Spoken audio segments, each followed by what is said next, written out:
It's alive. Oh, it's alive. It's alive. It's alive. It's alive. Spooky, scary skeletons and shivers down your spine. Shrieking skulls will shock your soul, seal your doom tonight. Spooky, scary skeletons speak with such a screech. You'll shake and shudder in surprise when you hear these zombies shriek. It's good. We're in a good mood. Yeah, I mean, we're allegedly doing whatever we'd like. Allegedly. Is that like the Pee Wee Herman word of the night? We just go allegedly. I doubt it'll stick. I'm sure it'll pop up at least once more. I never know which one. Oh, that's the worst way. You immediately see how much louder that got. So let me start this episode by saying I'm here with Chief Keef himself. Where am I? Help! Usually you say it with me, but that's okay. I'm here, and he gave me the thickest. Oh yeah, Keef. there's a lot of. I actually inherited that grinder. I inherit almost every single one of my grinders. Wow. I think I've purchased one grinder in my lifetime. Do you ever offer to give them back to the people you inherit them? Absolutely. Oh, okay. Sometimes it doesn't work. Okay. No, that's understandable. I'm not going to go through the story of what happened with this one, just because there's no way of saying it in any type of polite manner. Yeah, totally. But, like, I got it, and I was all of a sudden like, okay, well, this is a big-ass grinder. Like, I'm not used to this size grinder. I'll give it a shot. And there's just so much, like, I don't know how it collects all that, but it's got to be because there's, like, more surface area. I would say your mesh is probably wider. Yeah. And your tray is huge. Yeah, the tray is absolutely So its huge. grinding capability is probably like tenfold. Yeah. Because there's just so much more room for shit to circulate. Well, I think I've gone through 2 ounces to get that, I think. Maybe a little bit less than that. Jesus Christ, really? Yeah. I've gone through like triple of that. My Pokeball has nothing. Yeah. I have a Pokeball grinder, by the way. For all the listeners, I have a Pokeball grinder. I choose you. Does yours have a Keef catcher? It does, actually. Okay. It's just circular. You know, you got to take the actual unit out of the in between 2 pieces. But anyway, so we're here and we're smoking. It's been a while since we talked about that, but I feel like we're gonna bounce pretty quickly into this shit because this is episode 120. We've made it pretty fucking far. Yeah. It's been 2 years. You're almost at the 2.5 mark, aren't you? You're like 8 episodes away from the halfway mark? I would say May is probably halfway, which is a good point. So we started around November, December, so 6 months from that would be a halfway point. And it'd be 130. Is 52, 52, and then 26. It's a lot of math and a lot of words you just said. Yeah. So I cannot compute. Okay. So some things just leave me when I get high, and math is absolutely the first thing. And I did the math at the time, and I just remember it now. But I have at minimum 68 episodes planned. Pretty good. That's nuts. Yeah, that's close. That's more than another year. That's close to episode 200. Yeah. That is more than a year. You are correct. And it only grows when people tell me things. Like some of the stories we're gonna read, eventually, like they're stuff people are telling me about, telling me to read, saying, hey, this is really great. We should read this. It almost becomes one of those, like, the more spheres of influence you have, the more it grows itself. Like, you don't have to grow it. It will grow naturally. Naturally. Which reminds me, big news, episode 120, big news. I'm going to say, give me 5 episodes, 5 weeks to get it figured out, because I get it this week. But I'm getting a fucking Elgato, and I'm going to start streaming. Well, maybe not streaming, but posting videos on the Lotsa Pasta YouTube about me, and maybe even me with someone who's been on the show, playing through horror games. And, I've talked to Django Phillips. I've talked to Frowns McBoohoo. Sir Booberry. They're all down to join me on like a Let's Play of even classic horror games, like going back to Silent Hill, Resident Evil, even to new shit like Bendy and the Ink Machine, to fucking Little Nightmares. Like, there are so many things I have planned, but I'm going to say give me a little bit of time, and I'll say, like, in 5 weeks' time, I'll probably start posting stuff to the YouTube. So if you think the YouTube is just kind of where all this shit just ends up eventually, which is what it is and has been for a while, it's going to turn into a multimedia thing. Like, we are going to start doing LPs. Lots of pasta Let's Plays. Like, we're going to start doing it. I'm going to start doing it. And I have so much shit planned already. Let me say, if you ever get to Castlevania, that's my shit. Fuck yeah. Which one? Really, any of them. Are you talking Super Nintendo, or are you talking, like... I mean, the one that I put the most hours into is Symphony of the Night. On Sure. Well, I did a lot of it on PS1 and PSP, I guess, or Vita, one of the two. I had it as an emulator on one of the two. I don't remember which. Tell you what, I think Terry the Tickler actually owns Symphony of the Night. Yeah, I mean... So I would even have, like, a copy of it on hand that we could play. But absolutely. Yeah. That sounds great, actually. I mean, I've played a couple others of them. There's certainly games in the series that I have not played. And I'd be down for whatever. I'm just saying, like, so far, the furthest I've thought back is, like, timeline-wise, is probably, like, BioShock. So anything past the 2000s is like down. Yeah. I was walking my dog yesterday, and I was just like, what in the 90s could I play? And you actually just, like, solved that. Because Castlevania is definitely something I could consider horror, and something that we can talk about while we play it. What year was Silent Hill? That's like early 90s into it wasn't really... I would say it wasn't really stateswide and popular until the early 2000s. But... Fair. You know, I wasn't 7 years old talking about Silent Hill. Yeah. Maybe it's just because of our age.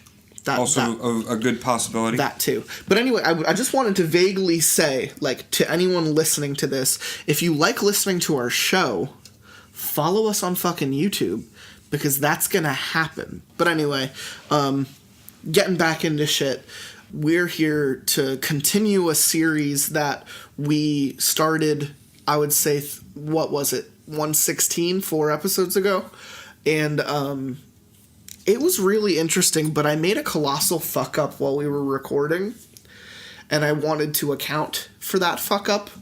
And the fuck up is that I mixed up 2 sources that I later, when listening and editing the episode, said, that doesn't sound right, and did the research because I had the time to do the research to realize how I was wrong.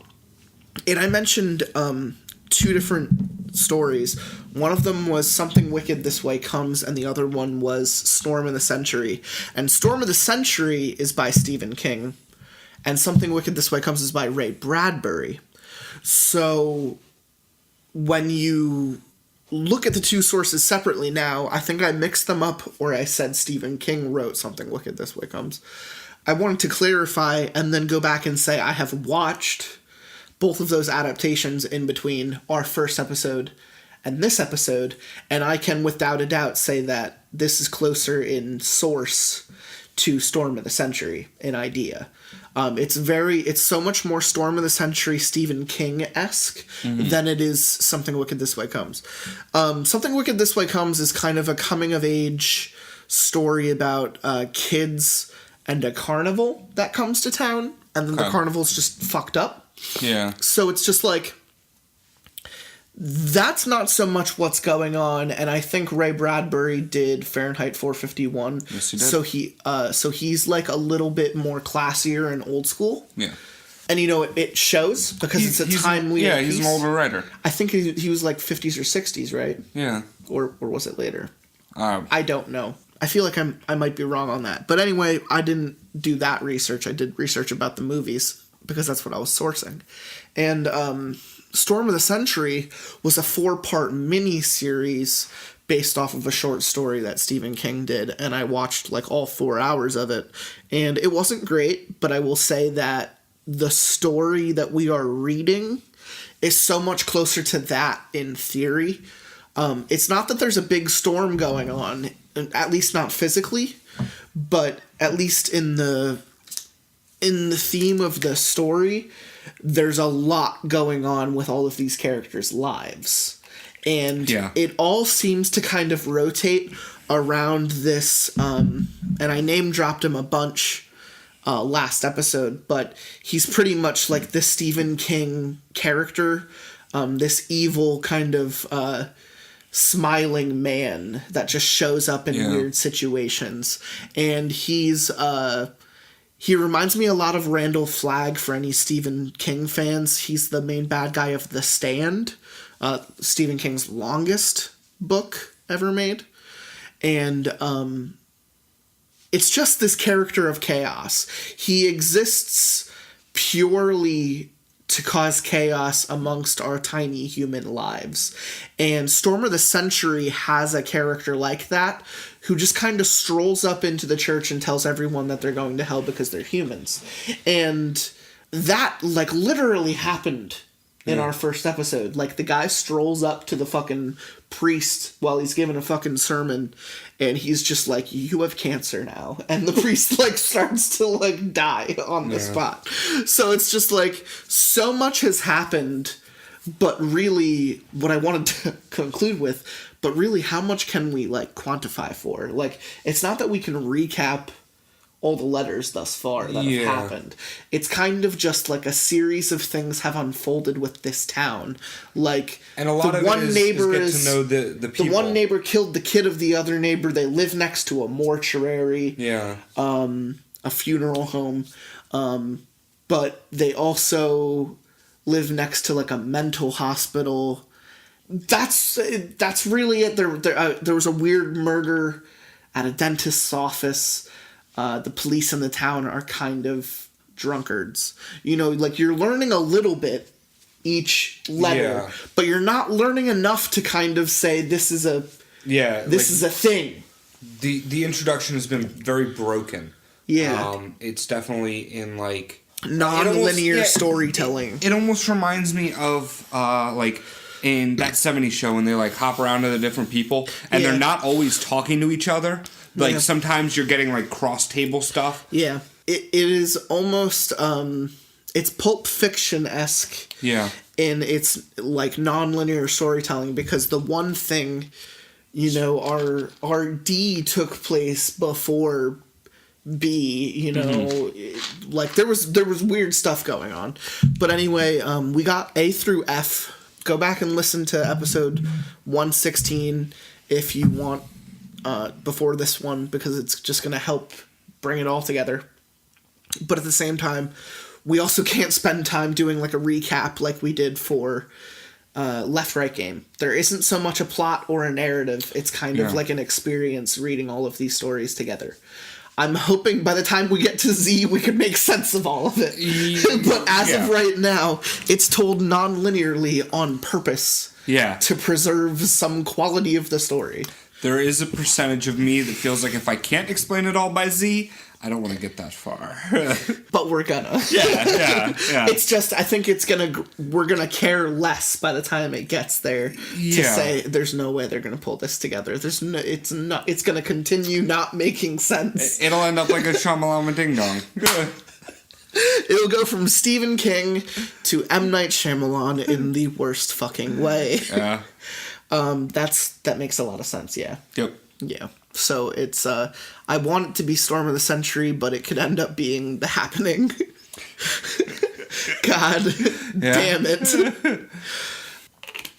So online, I don't know if, like, I know I could say that I got this series from No Sleep, from Reddit No Sleep, but I think each story is what we're saying at the beginning. So I think, like, if you want to start, you're going to want to start the series with A is for Alzheimer's, but we're on G is for Gremlin. A 61 Eldorado, red with white interior, housing a 426 CU in V8, pushing all those prairie horses to white wall tires wrapped around some clean chrome rims. That's what should be in this garage. Not some rusted AMC hatchback that was put together by a design team just competent enough to make every angle displeasing to the average eye. 4 mismatched tires, drooping and worn, cling to life around brown 15-inch rims. The car sits so low to the ground that the front fender, if that's even what it's considered, since it's just a plastic flap, grinds atop not only speed bumps, but any bump in the road higher than about 2 inches. It was originally white, but one of the 100 or so owners along the way painted it black.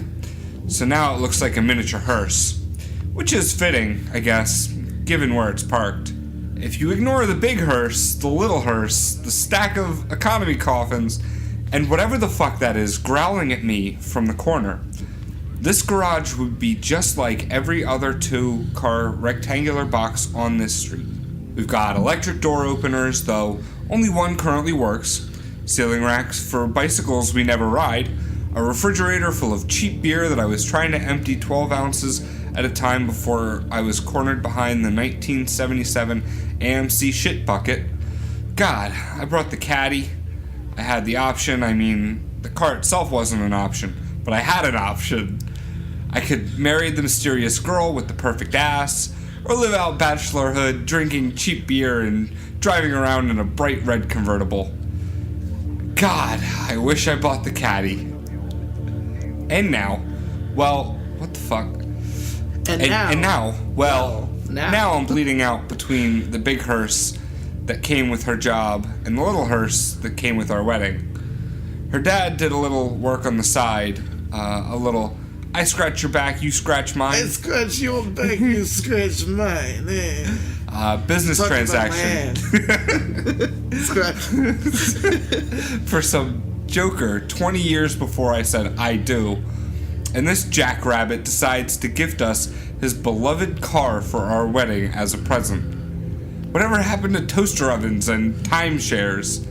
I wonder what John would have given us if old Papa Reynolds did a bit more than change a handful of CODs. I knew one thing for sure. If I hadn't married her, I wouldn't be sitting in my boxers on a concrete floor drinking warm remains of what is probably my last beer ever. This guy's death monologue is so great. Yeah. And it's a light beer.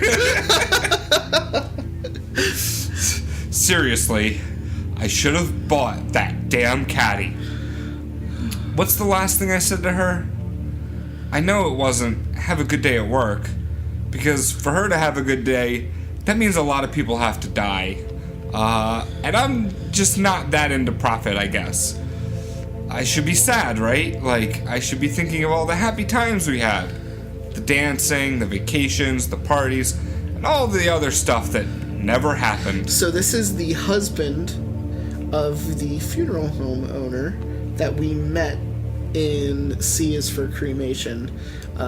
She has a worker who got locked in the morgue and freaked out. Oh, yeah. You read that one. Yeah. So anyway, this is the husband, and he's dying in the garage, probably at the same time that girl is freaking out in the morgue. Fair enough. Anyway. That's actually what I was contemplating, is what's the time frame on this? Time frame I'm not sure yet. Because Yeah, obviously something happened to him, and it's probably going to be explained in another story. Yeah. But there was a lot that wasn't answered in C for Cremation, a lot of noises and smells and shit. Mm-hmm. So I'm hoping it wraps around. Well, my thought process is this could potentially be 30 some years ago, right? This could be part of. Well, he is talking about when he was a kid. I just think when he's dying is probably relevant to the story. Yeah. It's moving again, slinking along the back wall I can't see it, glowing in the light of the open fridge door. I don't get the whole stalk your prey in this scenario. I'm obviously unarmed. Hell, I'm not even wearing pants. My only weapon is an empty beer can. Unless this thing plans on giving me a refill, I think I'll hold on to it. Thank you very much. It's not like crumpled aluminum is going to do much damage on something like that. Was that its fingernails or some weapon? And why did it smell like smoke? It's because I'm smoking weed. Smoke, like, literally billowing. Yeah, they're Sorry. I lose sight of it. It's weed. Yeah, fair enough. I lose sight of it for a minute as I swallow down the last of my beer. And then something drops on the other side of the big hearse. A wet bag slapping on the concrete. There's a whimper, a gargling howl, and then silence again. I consider being scared, but I think I'm either too blitzed or too dead already to care. I look at the empty can in my hand. Ah, hell. Might as well give it a shot. I toss the can over my shoulder like it's a grenade from a bunker and plug my ears. It clinks on the floor, and the laughter hurts my stomach. Something loose and ropey falls from the gash along my midsection, and my laughing stops.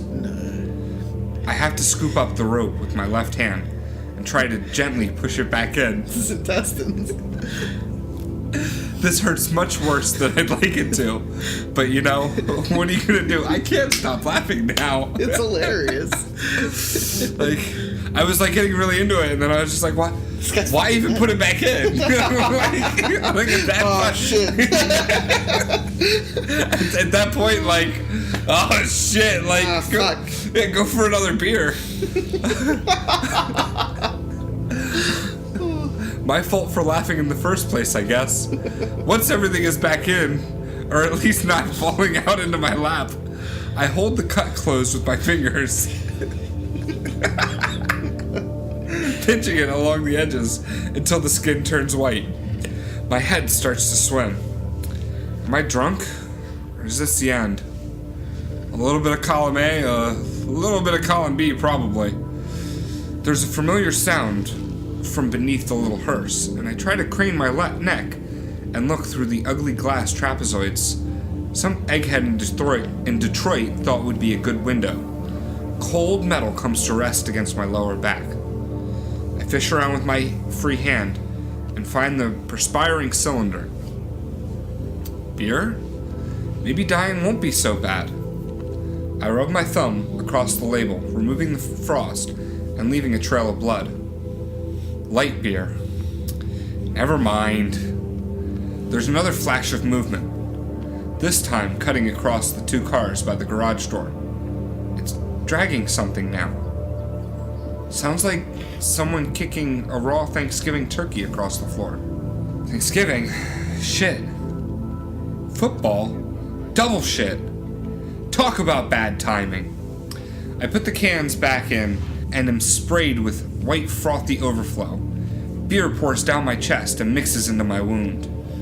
Maybe I'll get drunk faster now that I don't have much blood. I smile. That's why she married me. This smile. When other guys turned green after their first visit to her house, I smiled all the way through dinner. When her previous fiancé had backed out when she admitted liking the work, I smiled when she told me. I smiled when I moved in. I smiled this morning when I woke up next to her. I smile when I nurse hangovers in the kitchen and I can smell the formaldehyde on her clothes. I smile. Maybe I just smiled at her when she left today. Maybe I didn't say anything at all. Stop it. Sappy. No reason to get all mopey now. It is what it is. I sip from the can. Should I thank the thing that killed me for giving me a beer? I'm pretty sure there's a precedent for this, like, didn't Vikings drink and kill and drink some more? Am I a Viking?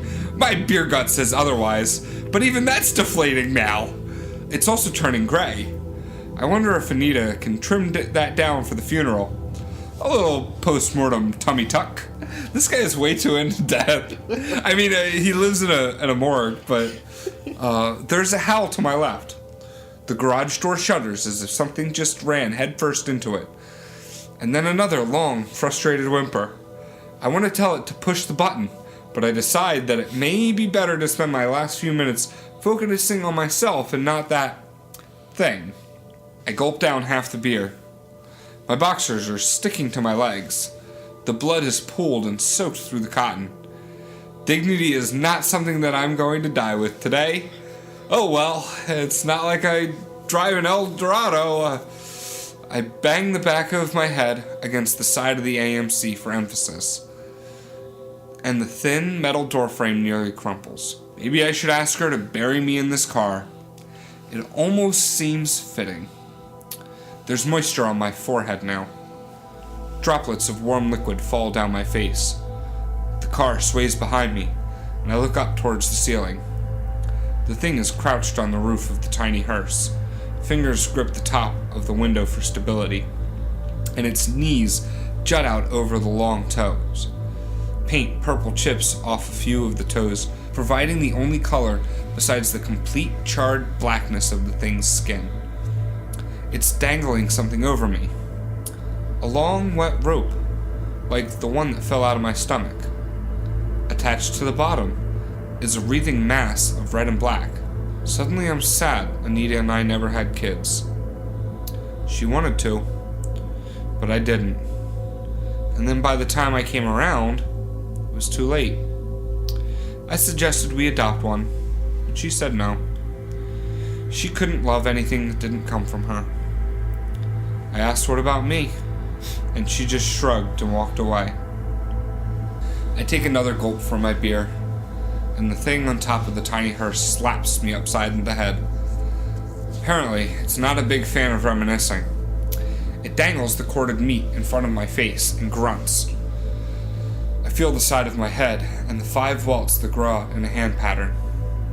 I look up again, and 2 white eyes stand out on a black matte face. They're softer than what I expected. Almost apologetic.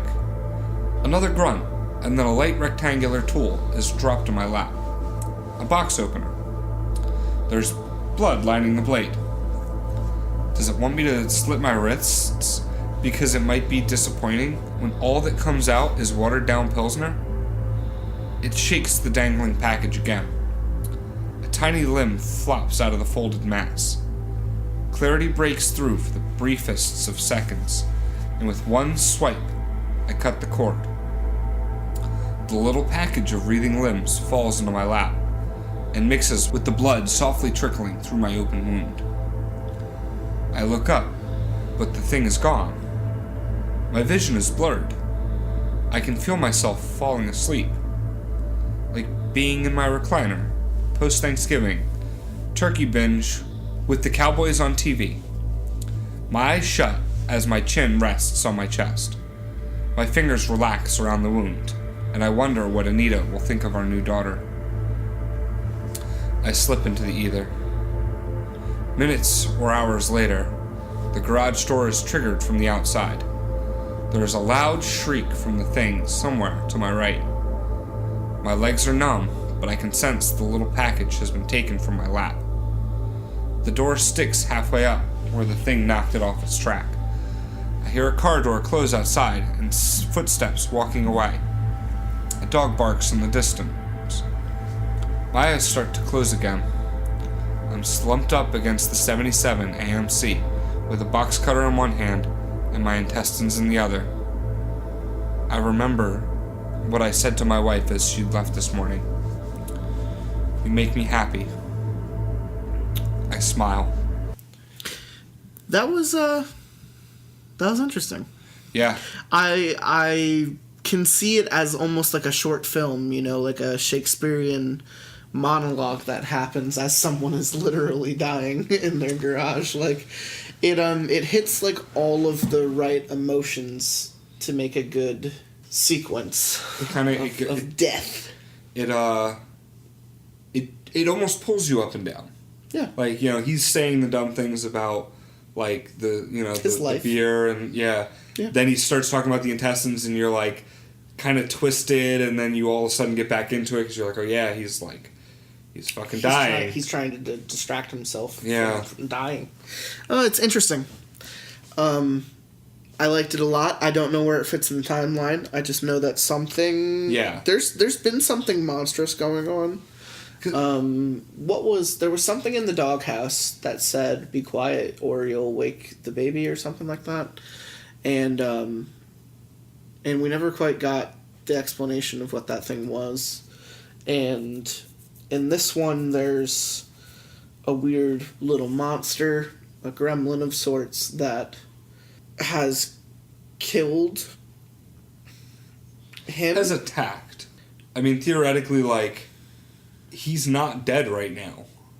Theoretically, he's not. You know, You're like... right. Although, someone like, came home and found him. He was awake enough to sense that. Yeah. Yeah. So anyway, I mean, it's interesting, but I still don't know where it fits alongside the rest of the stories. Yeah. I'm not sure... Yeah, because my initial thought, and I like... It is the funeral home from C, though. Yeah, my initial thought is, this is the person that's haunting everyone. I don't agree with that, having gotten into the story a little more, but, like, that was, you know, when the opening scene, he's dying. He's in the funeral homes, he's dying. I'm like, okay, you know, my headspace is, this happened 40 years ago. Huh. And... this has something to do with the brothers. And now this place is haunted. Sure. And that's why all this is happening. Sure. And it could, you know, for all intents and purposes. Yeah, go either way. in a theoretical sense, I do think that it sounds like it's more in the timeline of the story. Yeah. Anita Reynolds, I think, was seen in the church. Yeah. From E is for Ezekiel. And she wasn't with a husband, though. She might have been. Okay. She might have been. Yeah, I can't remember to say yes or no. I just remember the Reynolds were mentioned. And I know that the worker in C is for Cremation said Anita owns the funeral home, and it's just her because no one else is... She didn't have kids, and, you know... Yeah? It's not going to be the Reynolds funeral home for much longer. You know, it's going to turn into whatever they make it. Mm-hmm. So, you know, it's been in their name for so long, but she didn't have any kids. So, you know, it fits in the timeline, but, you know, when does the husband die? Yeah. You know, maybe E for Ezekiel happened, you know, maybe it was the first thing that happened. Mm-hmm. Maybe the guy strolls into town and the first thing he does on fucking Holy Sunday is walk right in and, you know, start fucking around with everything. I think that's extremely accurate. The bar one, too. I got the impression that... the bar one was, like, the bar first one couple was days. like, yeah, like he had just gotten there and already killed, like, 3 people. Yeah. Anyway, next one is H, and this is H is for humorous. And do you think it's going to be... Do you think they're talking about funny, or do you think they're talking about, like, bones? So when I didn't quite put together, as I was reading, that it was... the next story? Yeah, the next thing, until, like... Because I read, like, half a line ahead, just to, like, understand what's about to happen. So, that's kind of... I, like, saw that, and I was like... How am I... what is going on? Yeah, I was like... Humorous. And then it, like, clicked. Yeah. But at first I was like, he's got to be talking about his leg. Oh, he's like saying, oh, humorous, you know. Yeah. Yeah, I thought I marked it better, but I really didn't. It's pretty easy to mistake those. Anyway, this one's called Humorous. Can I see it? No. I say and turn sideways on the bench. She's pouting now. If it's even really a pout, I mean, she's freaking smiling at the same time. She knows I can't hold out much longer. Oh. Especially when she wears that shirt. Please? She leans forward and puts both hands on my thighs. 1, 2. Whoo! Cleavage pokes out from the tight flannel shirt, whose top third she's conveniently left unbuttoned. Me too. Ooh, me at work today. I try not to look fail, force myself to look away, and then immediately look again. Tits, no. Tits. She catches me and the pout spreads to a full-blown smile, damn it. My ruse has fallen through. She knows I saw the tits. Fine, I say and slowly turn back towards her. Her hand slides up my thighs and entangles in my stomach and my dick. And then she quickly pulls them away to cover her blushing face. You give in too easy, Chad. She giggles and buttons 2 buttons on her shirt. Fuck! I was fully prepared to go all the way. Now I'm blushing. Not that all the way. God. She playfully slaps my arm and then immediately regrets it. Oh, I'm sorry. Did I hurt it? Wait, what the fuck? I was gonna go all the way. Not that all the way. What other all the way is there? She meant it. And then she was like, no, I don't. Yeah. No. I lie. It's fine. My left arm is clutched to my chest. I use my right to prop it up. Tara dips her head to the side, trying to get a better look. It doesn't hurt anymore, I swear. I shift on the bench. The wood is digging into my ass, and I wince. Tara notices. Liar. She says softly and reaches out a timid hand to touch my arm. Do you think it's broken? Yes, I want to say. No. She pokes me gently and I try not to cry out. And it happens when you're sleeping? Yeah. I say, trying not to think about the dreams. I mean, I think so. I go to bed healthy and wake up, not so healthy, I guess. His arm isn't actually broken, is it? I think it is. Did she break it? No. He's explaining that he wakes up with fucking broken shit sometimes. Did you tell your parents? I wince for a totally different reason. Oh God, she says. I'm so sorry. Parent. Did you tell your parent, your mom, I mean? She puts a hand on my leg. Ooh, I'm sorry. You've said that a lot.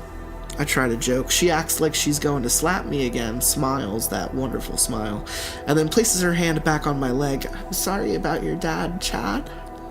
I'm sorry about your arm. I'm sorry about your wrist last month and your foot the month before that. She leans in to kiss me. I'm sorry about your shoulder and your hand. She closes her eyes. And I'm sorry about his face. A voice yells from the bottom of the hill behind us. Don't forget to apologize for that mess. Shut up, Derek. I yell over my shoulder. Can't you see we're trying to have a moment here? Derek makes a farting sound and cackles. Can you make a better farting sound than me? And cackles. Moments over, Tara says. She opens her eyes and kisses the tip of my nose. Oh, and for the record, I like your face. Even if it is a bit lopsided. Lopsided! I feign disgust and try to cover my face, but the pain rips through my arm. Tara's smile falters for a second and then recovers. So how many fucking bones is this guy broken in his sleep? Evidently a lot. This is no longer normal. Evidently a lot. You should have like fucking rails on your bed or some shit. I've now understood that his father has recently died and he's trying not to make a big scene after his father's death. People might think he's taking it out on himself. He might be afraid of the outcome of explaining it to people. I don't know. He might be in a weird spot. But if he's saying that it's all sleep-based, it's preventable. Is it? You put fucking rails on the bed. I'm saying this is a story. Who's to say it's not supernatural? Freddy Krueger. Yeah, fair enough. This guy's fucking appearing in his dreams at night. Yeah. Torturing him, Also fair. You ready? Derek asks. He has climbed the hill and now stands behind me.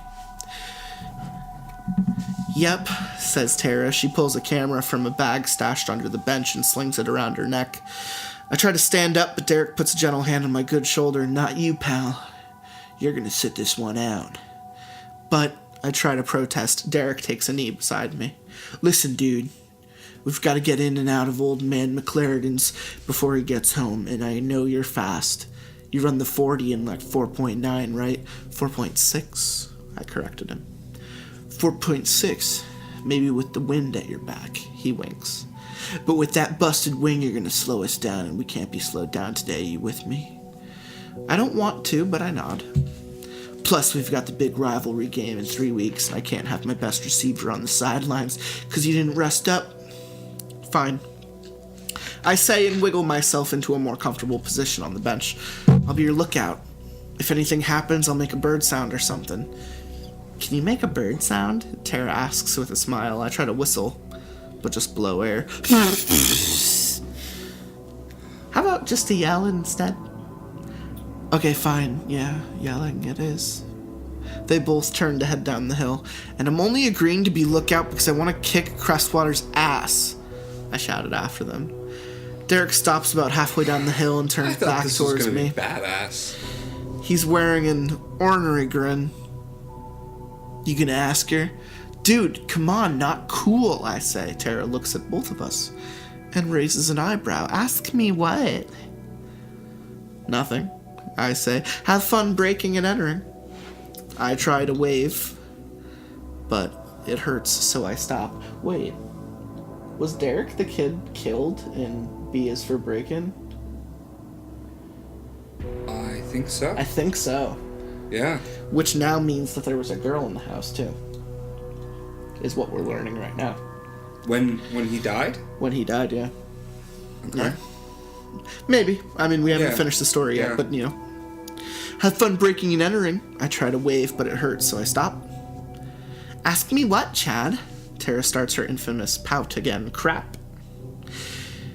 He wants to take you to homecoming dance, Derek says. Derek, dude, seriously not cool, I shout. Okay, says Tara. I said, Sarates. That's what I was prepared to say. The pout has been replaced by that smile again.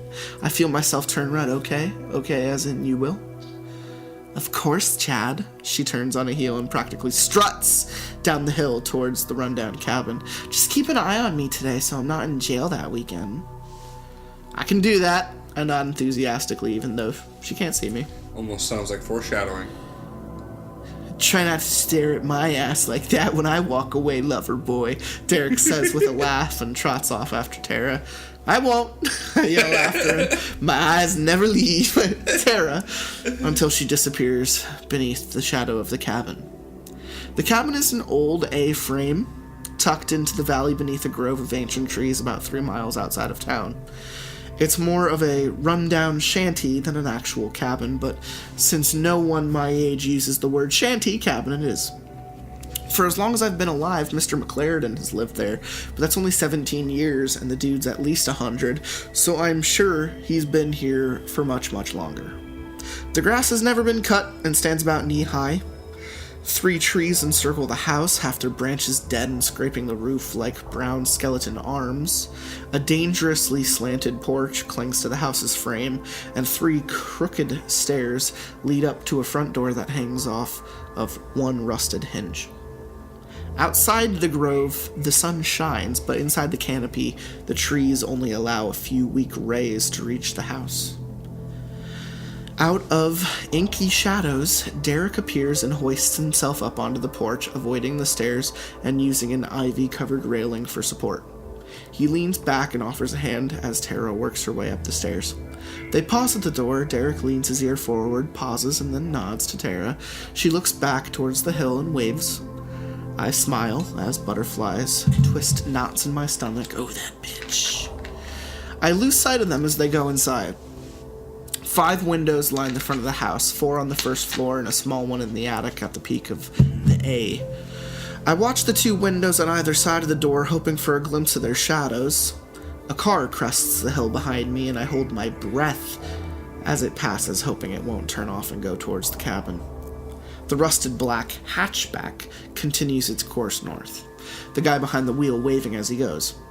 I exhale and look back to the house. 2 black shadows stand in front of the far left window. Wait, a black hatchback? That was literally the guy who just died in G for Gremlin. No, that was... He said he drove a black... He said he drove a black AMC hatchback. Okay. Right? Yeah. I'm pretty sure. Pretty sure. And he was a nice guy, you know? So he was waving.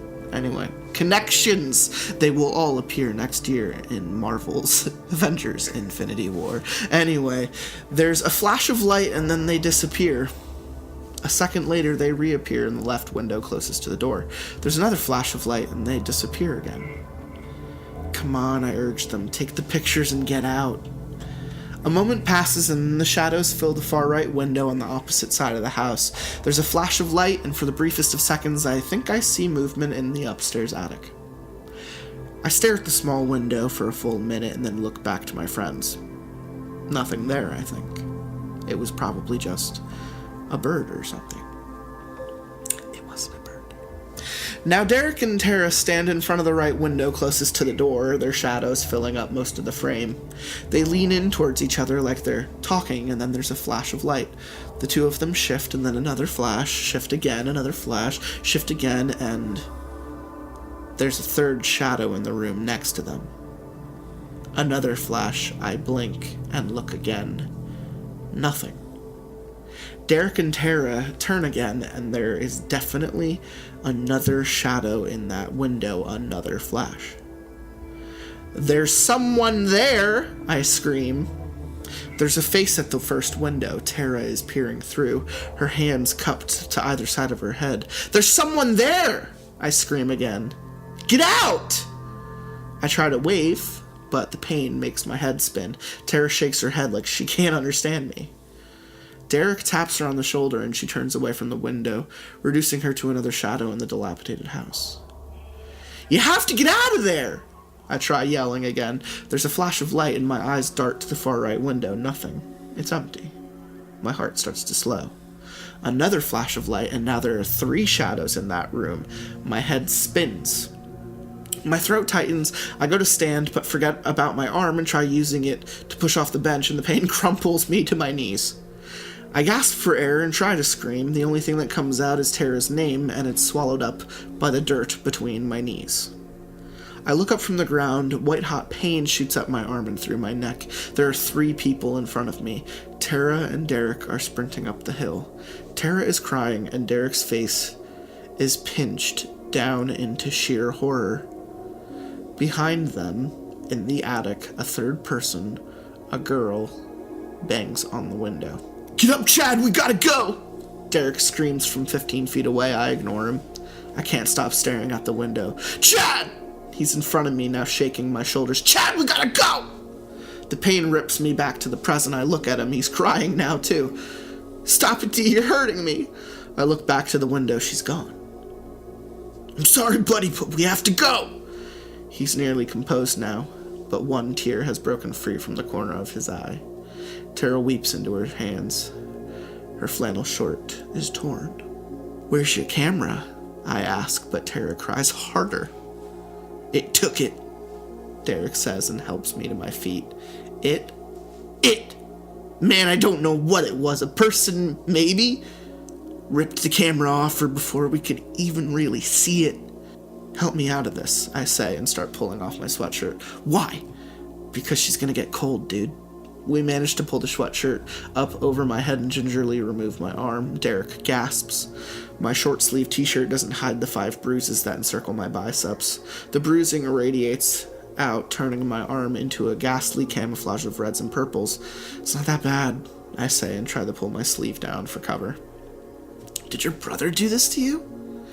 He's seething. Ever since Derek took Steven's starting quarterback position, they've never gotten along. "No, I told you. It happens while I sleep. It's not my brother." I walk over to Tara and put my good arm around her shoulder. She buries her head in my chest. Her hair smells like strawberries and vanilla. It's still warm outside, but she's shivering. I try to wrap her in my sweatshirt. "What happened in there?" Derek looks back at the house. "There was something in there." I got that part. "No. Besides it, there was something else, something in that room."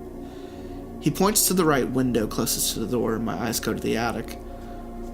On the walls. "Pictures," Tara says into my shirt and then cries again.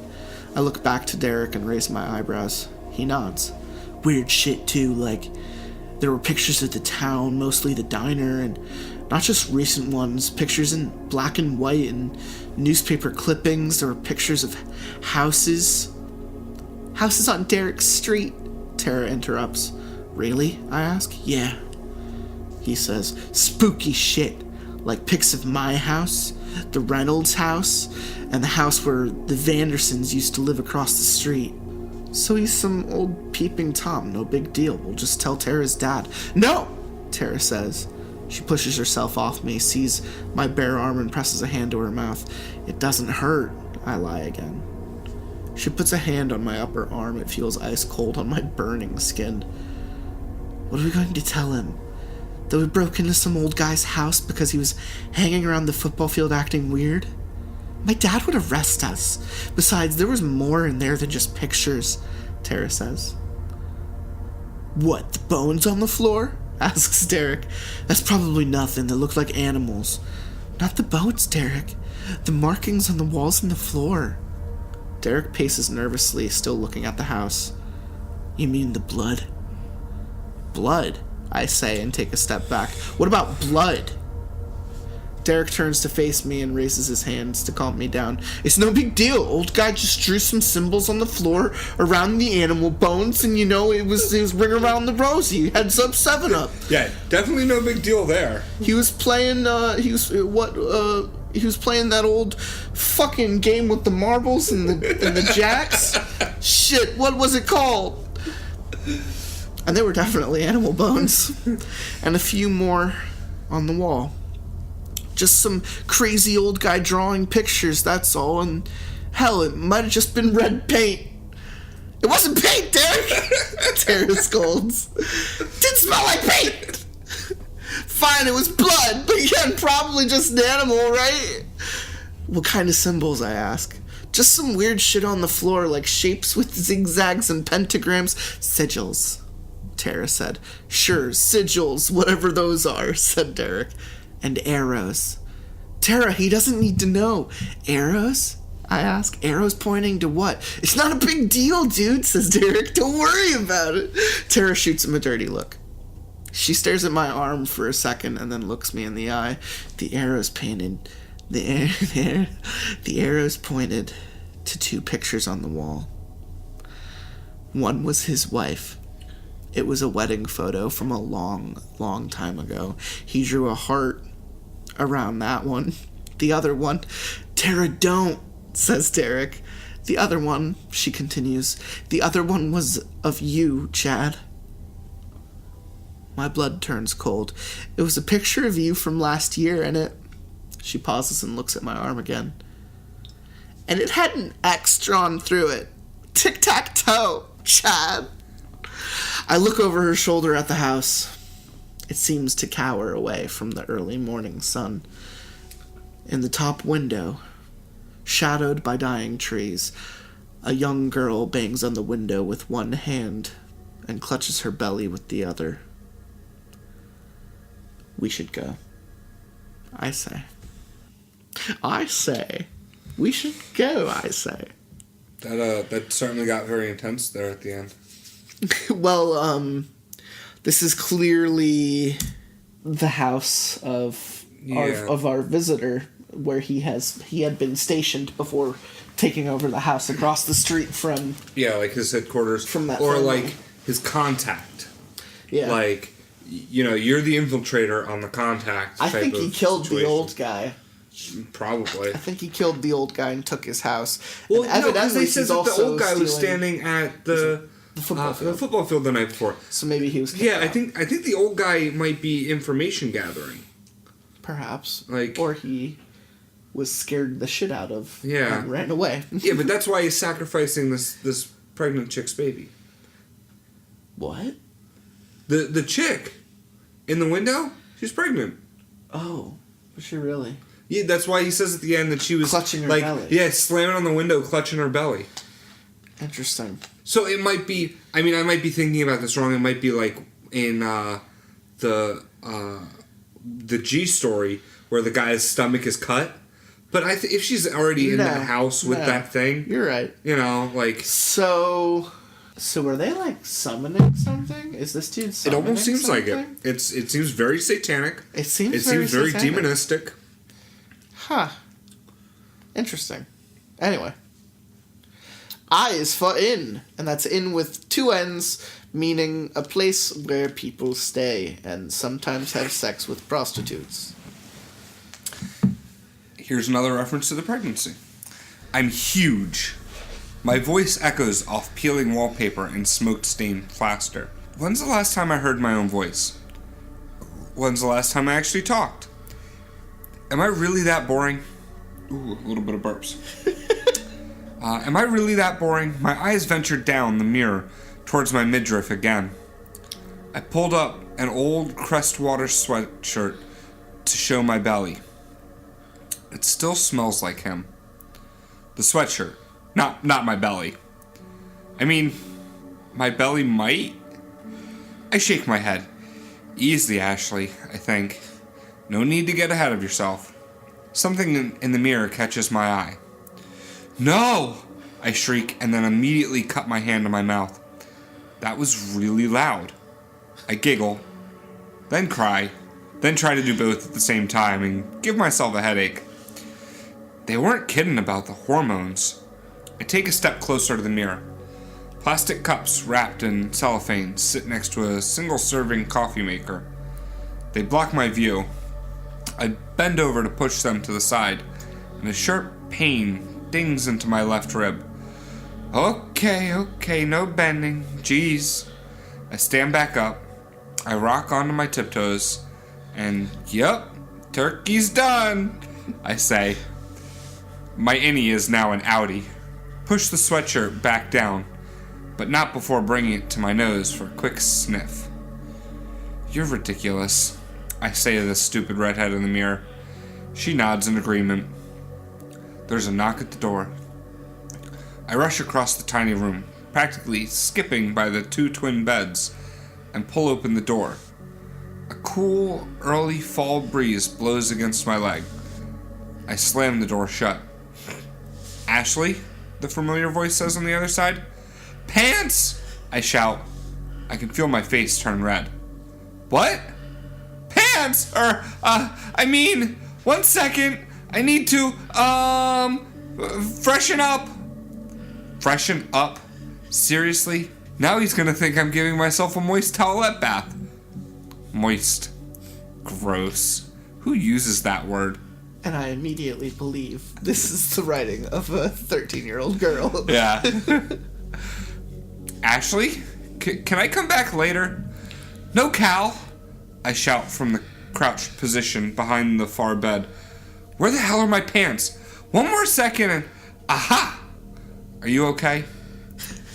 I pull the pants on and skip to the door.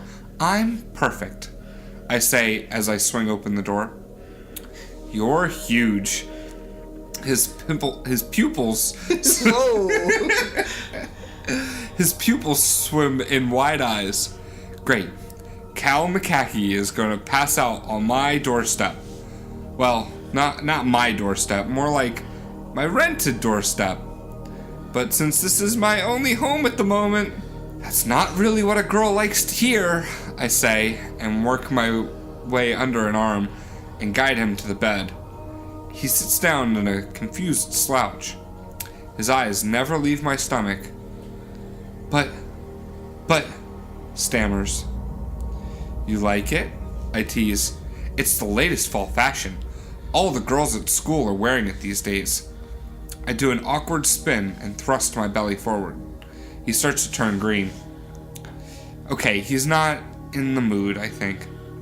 Don't worry, there's only one in there.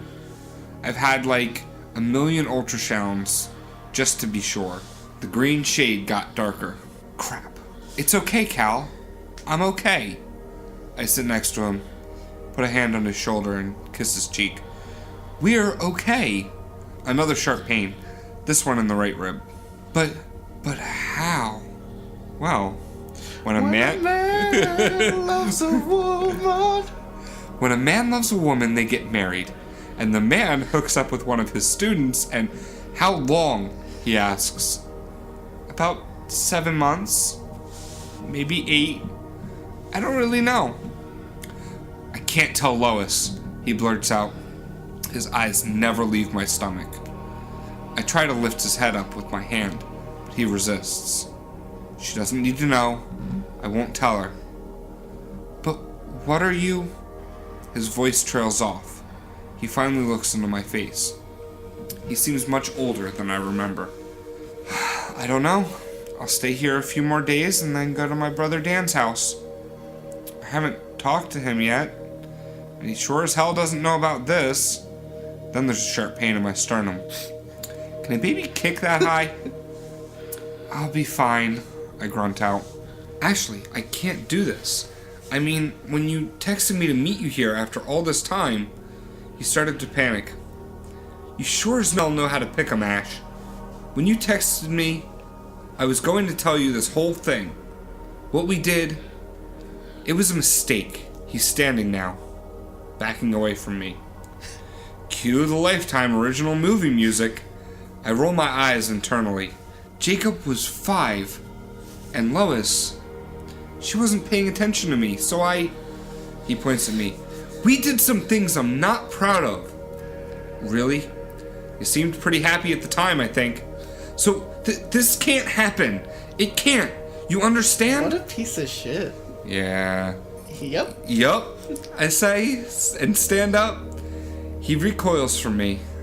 I wouldn't be surprised if he held up his fingers and a cross to ward off the evil in my belly.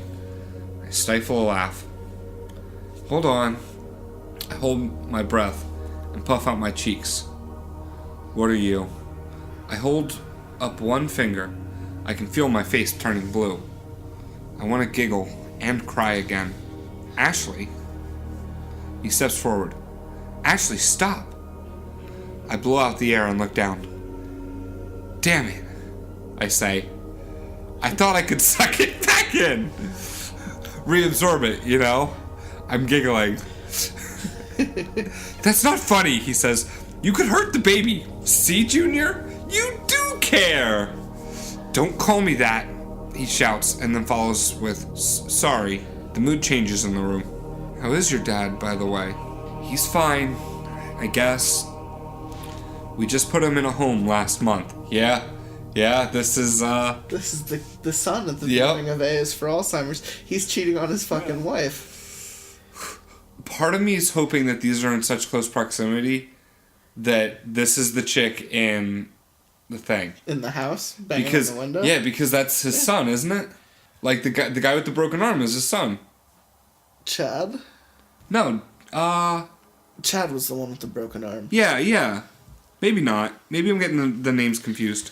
I don't think we know who Chad's family is. Once you said it, I kind of went, no, that doesn't sound right. I'm sure there are dozens of listeners out there saying, you're a fucking moron, man. Where am I? I smoke too much weed. There's a lot going on, and it's because we read the last part 4 weeks ago. Oh, Cal, I'm sorry. I go to hug him, but he raises a hand to stop me. There's an explosion of pain in my spine. Either this little thing is going to be the next Jet Li, or I've got a kangaroo in my stomach. I giggle again, and then start crying. Freaking hormones. His hand is on the doorknob now. He's leaving. Part of me knew he would. Actually, who am I kidding? All of me knew he would. I hoped. I can't be a part of this, he says.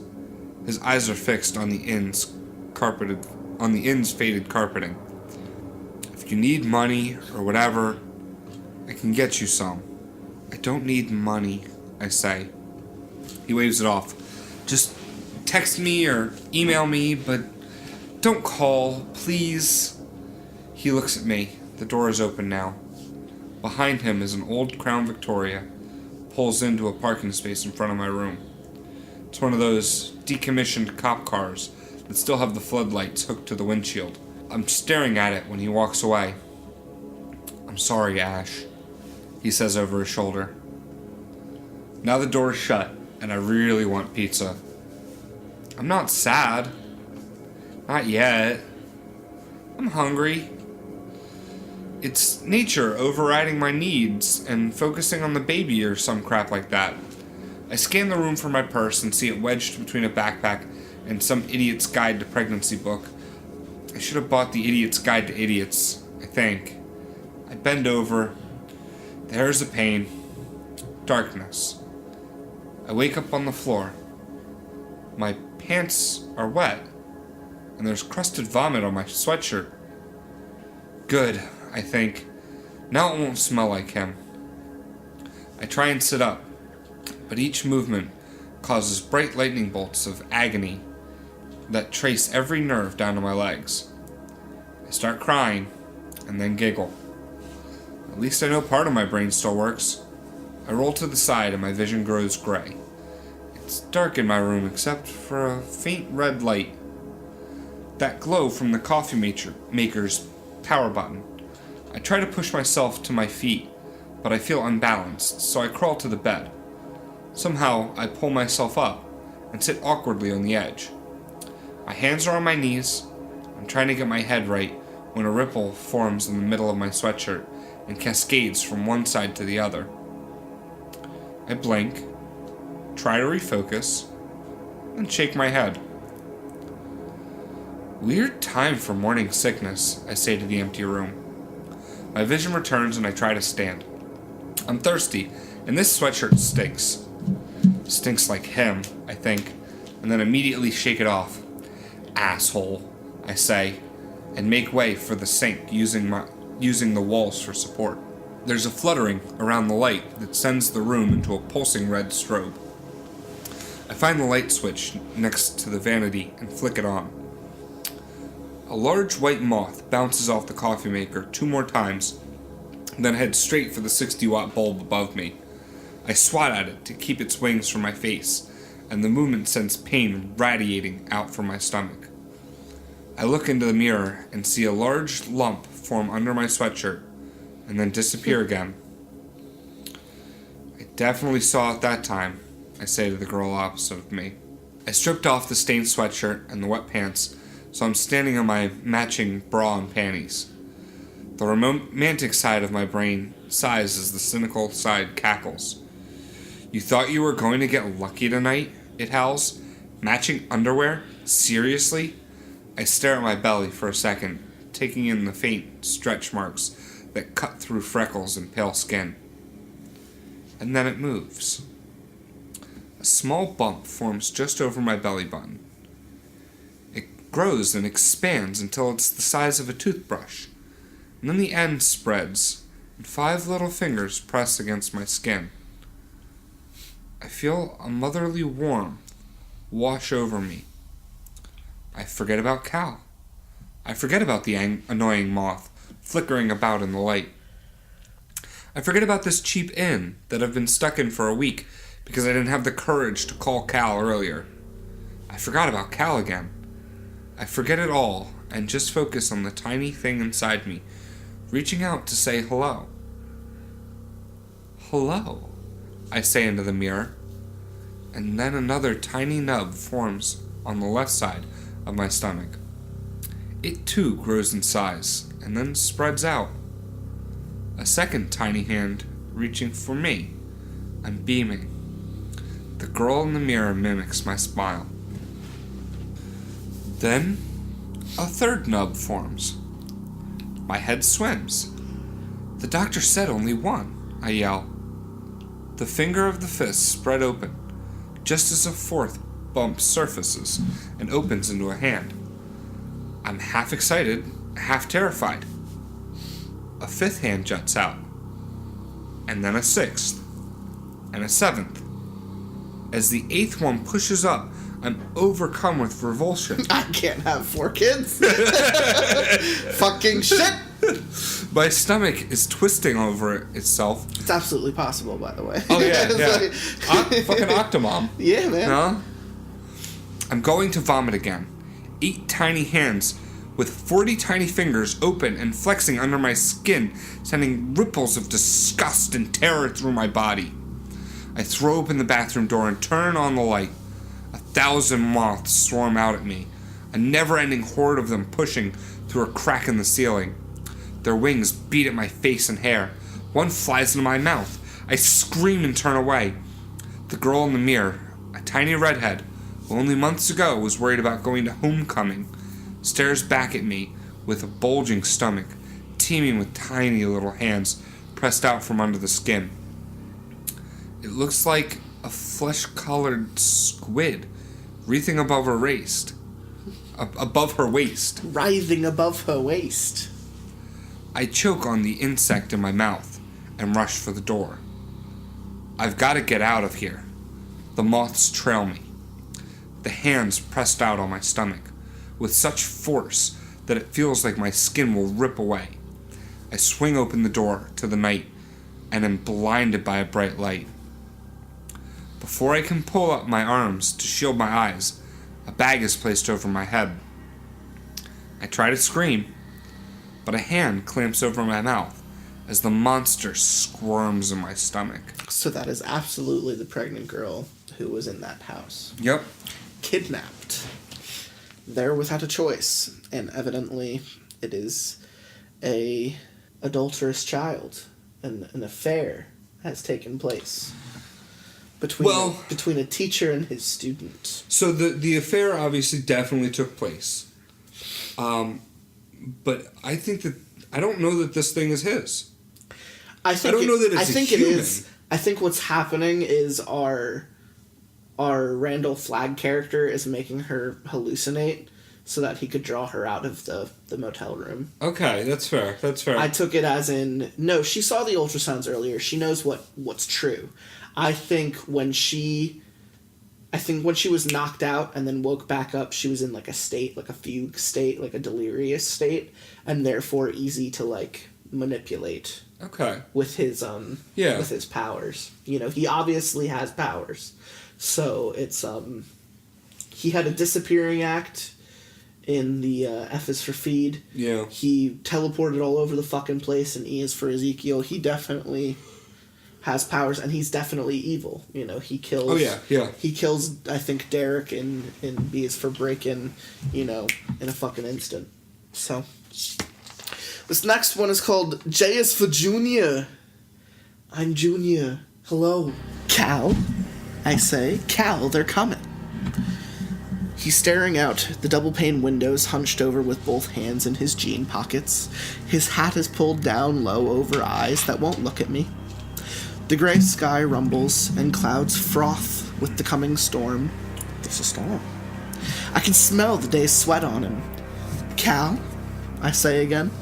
The pain is coming like the storm, rumbling and frothing in my belly. Cal, please. He turns, his face is haggard, much too old for someone his age. There's moisture in his eyes that nearly masks the twinkle of excitement. They're coming? His lips attempt a smile, but strain against the frown he's been wearing for weeks. Are you okay?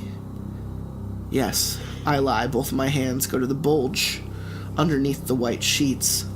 I can feel movement beneath the skin like a writhing bag of alien limbs. You shouldn't have taken me to see that movie. I know, I'm sorry. He's beside me now, his calloused hand resting on my stomach. I keep imagining them bursting out of my chest. I try to laugh, but a contraction has me biting my tongue instead. Warm blood pools in my cheek. I squeeze his hand until his fingers turn purple. Should I call someone? Bright flares of panic explode in the corner of his eyes. Like who, your brother? I don't know why I say this, and immediately I'm apologizing.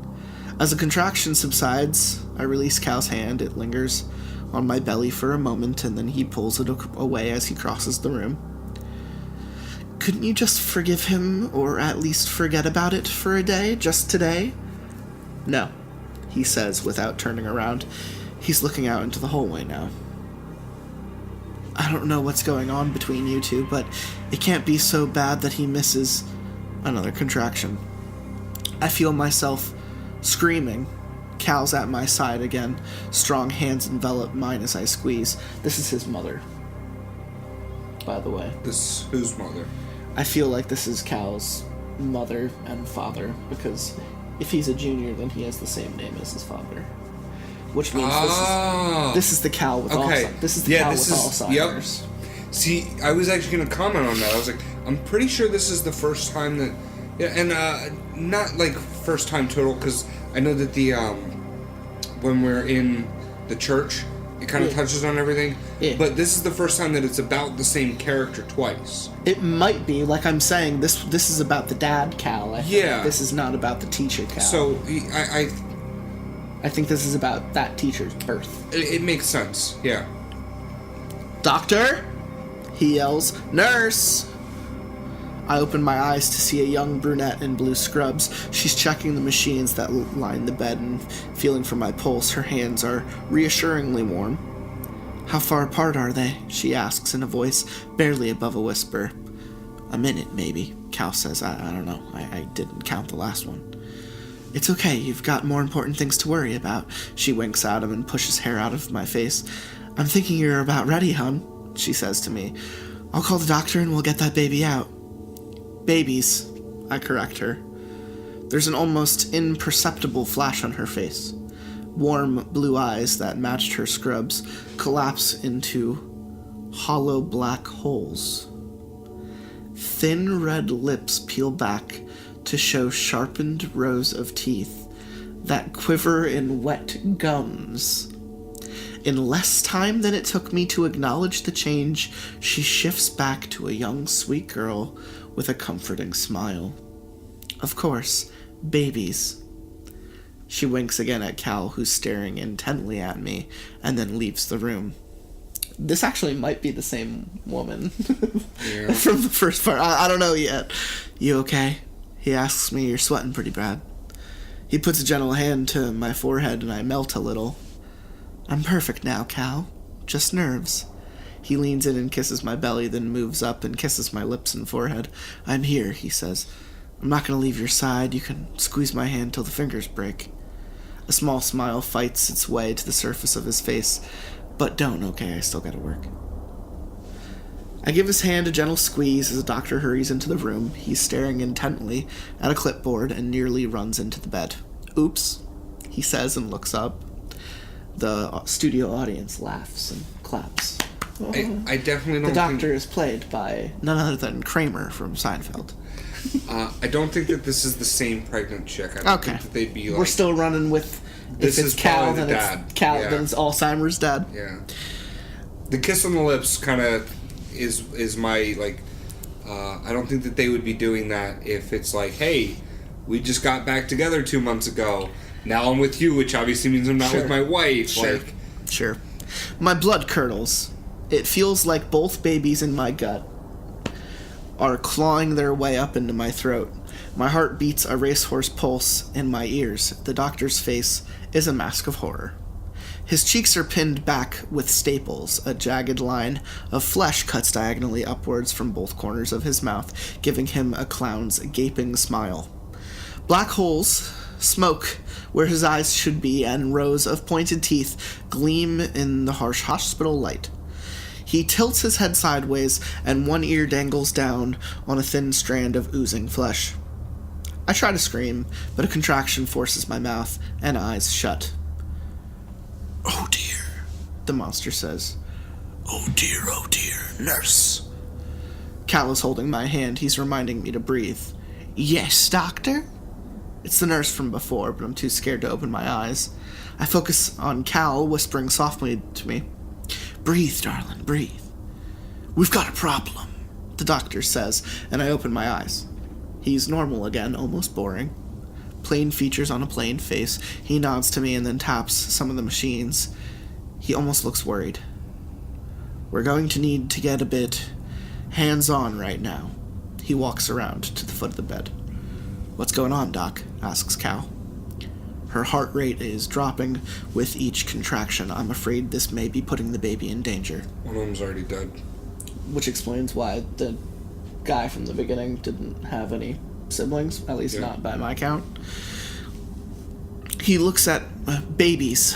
I correct him. He looks at me strangely. His features don't seem to line up with his face as he tilts his head. Did you have an ultrasound? Oh, this... Another contraction. Yeah. Another contraction. No, says Cal for me. We couldn't really afford one. Oh, says the doctor and smiles widely at the nurse. Then how do you know there are two? I just know, I scream over the pain.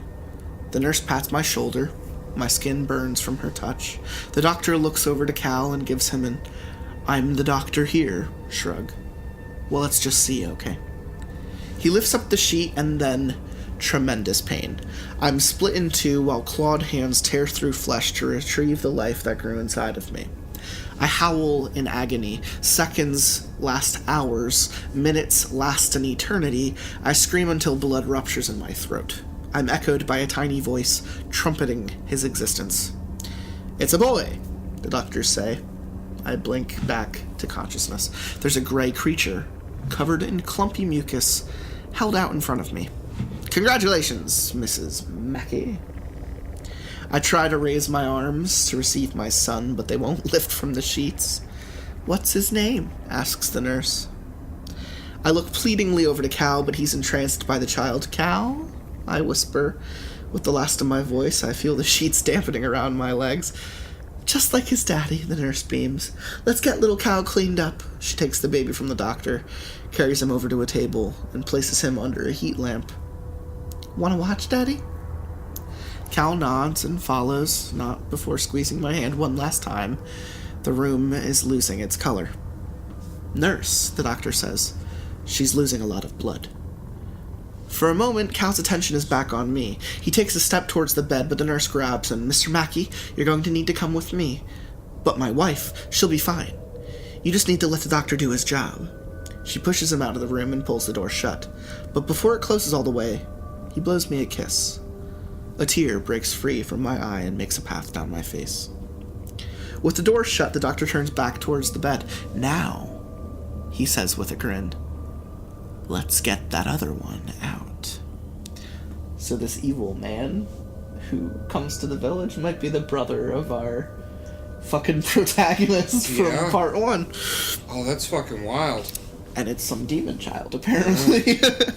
My eyes go wide. I try to shout for Cal, for anybody, but my throat won't work. The nurse walks over to the side of my bed and leans in close to my face. Looks like you were right, she whispers. Babies. There's a shimmer on her face, like looking at someone underwater. It morphs to that of a gargoyle and then shifts back just as fast. She uses her middle finger to wipe away the tear. This may sting a bit, the doctor says, and lifts the sheet again. I don't feel anything. I don't feel the claws ripping me open. I don't feel his hands thrusting into my body. I don't feel the baby pulled out by its back leg or its tiny fingers trying to hold on to its safe haven inside of me. I don't feel anything at all. The doctor raises the child up by one foot and licks the blood off of its leg. It whimpers in its hand. It's a girl, he says. The nurse claps. I think we'll hold on to this one, for safekeeping, she says to me and pats my head. What do you want to name her, dear? The doctor hands the baby to the nurse, who coddles her, then kisses her nose. The nurse smiles, and her lips are red with blood. How about we name her after my mother, she asks. That's a great idea, the doctor says. My blood is slowing to a trickle. I'm forgetting how to breathe. My eyes flutter shut, and the last thing I hear is the nurse saying, World, meet my daughter. Greta, meet the world. I wake up, and I am alone. I don't know who the fuck Greta is, so that just throws a wrench in our entire plan. Well, that's Cal's mom, right? That's Alzheimer's guy's wife, who's not in the picture anymore. Like, this is obviously from the past. Yeah. This is a prequel. So, Alzheimer's son has a sister he doesn't know about. Yeah. That's the weird part. And it sounds like she dies in childbirth. And that's how they, get away with stealing this child is we're very sorry perhaps. Your wife died. Yeah, perhaps. I don't know if we... No, because it's I don't know if he said anything in A is for Alzheimer's about mom passing away or anything like that. Well, but the last thing that she says is, I wake up and I'm alive. Or I'm alone, or whatever. I wake up and I'm alone. Yeah. So she's not dead. But she is alone. Why wouldn't she be with her husband if she just gave birth to a child? Oh, I don't know, because they knocked her the fuck out. For what is it? To retake liquids. Anyway, this next one is called K is for Keg. Well, rather than figure it out, let's just jump back in. Let's just keep on going. No, there's no figuring it out. There's a key somewhere, and we haven't needed it. Yeah. I don't know. I'm hell-bent on seeing the key coming. That's where my headspace is at. You're the type of guy who still has their Pepe Sylvia chalkboard trying to figure out the fucking timeline of Kingdom Hearts. Alright. Yeah. The car pulled off a side road and down a dirt path that seemed to end in a tunnel of trees. Is this the place? I asked from the back seat. Neither Bo nor Caitlin said anything. I took another sip from my beer and tried not to grimace from the taste. I didn't do so well. Still being a little wuss, huh, Farrah? Bo sneered into the rear view mirror. Caitlin turned around and put a hand on my knee. You know, you have to fake it if you don't like it. Fair. I don't know. Yeah. Is it Farah or Farah? I don't know. We'll go with Farah. Far. Whatever. I'm probably going to change it every third time. Yeah, you are. So let's just go with it. How else will the boys ever like you? She winked at me and put a hand in Bo's crotch. Dick! The Oldsmobile swerved off the road for a second, kicking up rocks and dirt. Yeet! Maybe I don't care if they like me, I muttered. Huh? Nothing. I stared out the window into eternal blackness. I thought the country was supposed to have stars. Not when it's cloudy, Bo said. Don't worry. I'll have a few Jennies at the house. There will be lights and music, Caitlin asked. 'Cause I want to dance. She shouted the last part out the front window. The warm air blew her hair back in a flag of blues and pinks. Sometimes I wondered how we were even related. Sure, said Bo. You can dance all you want. You go dance if you want to. There it is. There it is. The one headlight of the Cutlass sliced dark shadows across a slanted structure. I fucking miss driving a car with one headlight. Yeah. Why? Like that is so high school to me. It's like, yo, I got like $20 a week. I can't afford a headlight. They're like $7. I've maybe had that experience last a week before someone told me I had a headlight out, and then you know what I did? I was responsible, dude. And I learned how to replace my headlights. I've done that for like 6 months. Like, and you were never stopped by a cop? No. Not once? No, you fucking play it smart. I'm always stopped. The only times I've gotten pulled over, I was doing like 30 plus miles an hour, and I kind of went, yeah. I've been pulled over for busted lights too fucking often. Fair enough. I don't like it. You can dance. It was 2 stories high, with the middle collapsing down on a massive dimple. The exterior was charred to a charcoal finish, and reflected some of the light in the muted reflection of blacks and grays. Where are we? I asked. Where am I? The late spring air coming through the open window turned cold under canopy of trees. I don't know, Bo said. Some townie's house. Burned down a couple nights ago. What about the cops? But what about the cops? Caitlin mimicked me. God, you are so lame, Far. She pulled the handle on the door and kicked it open, her laugh harmonizing with the squeaking hinge. Bo turned around in his seat. It's gonna be okay. This place was practically deserted before it burnt down. There was just some old guy living here. He set fire to the place himself. The cops came and went already. Steven said they're tearing it down next week. This is the fucking cabin. Yeah, probably. Steven? I felt my face turn red. Yeah, said Bo with a wink. He's here. This was his idea. He looked out the windshield to the front of the car, where Caitlin was twirling in the single lamp's spotlight. Her 30-foot shadow danced on the top of the house behind her. One white moth fluttered about her hair like an escaped ash from a flame. Let's go, okay? It's going to be fun, I promise. He kicked open the door and flipped off the headlight. Caitlin stopped twirling and pouted in the darkness. Fun. Right, I said to myself. I climbed out of the car and left my beer in the back seat. The interior light blinked out as I shut the door and was immediately cast in a claustrophobic swarm of blackness. I froze in my tracks, the damping air coating my bare legs and causing me to shiver. Goose flesh ripped up my arms, and I could feel something breathing on my neck. I was about to scream when a faint light flickered on from my right side. "Hey, Farah," said a voice behind me. He was so close I could feel his lips moving on the nape of my neck. The light flipped over, revealing a cell phone that shone down and barely lit an overgrown dirt path. "You gotta be careful out here in the dark." "Hi, Steven," I said. One arm wrapped around my chest from behind and pulled me into him. He kissed my cheek and then let me go. "I'm glad you came." I'm glad you came on my face. Me too, I lied. Damn. La, la, la, la. It's the motherfucking DOTG. Somewhere in the dark, music started playing. The heavy bass beat in counter rhythm to my heart. There was a low growl, a mechanical whine, and then to the left of the crooked building exploded into fluorescent light. I tried to shield my eyes, but Steven grabbed my hand and dragged me forward. "Come on," he shouted over the music. "The party's starting." I tripped over my own feet, but managed to follow him without falling on my face. My worn Converse shoes barely finding purchase in the gravel. For a brief moment, I wondered how Caitlin managed to walk, let alone dance, in those heels.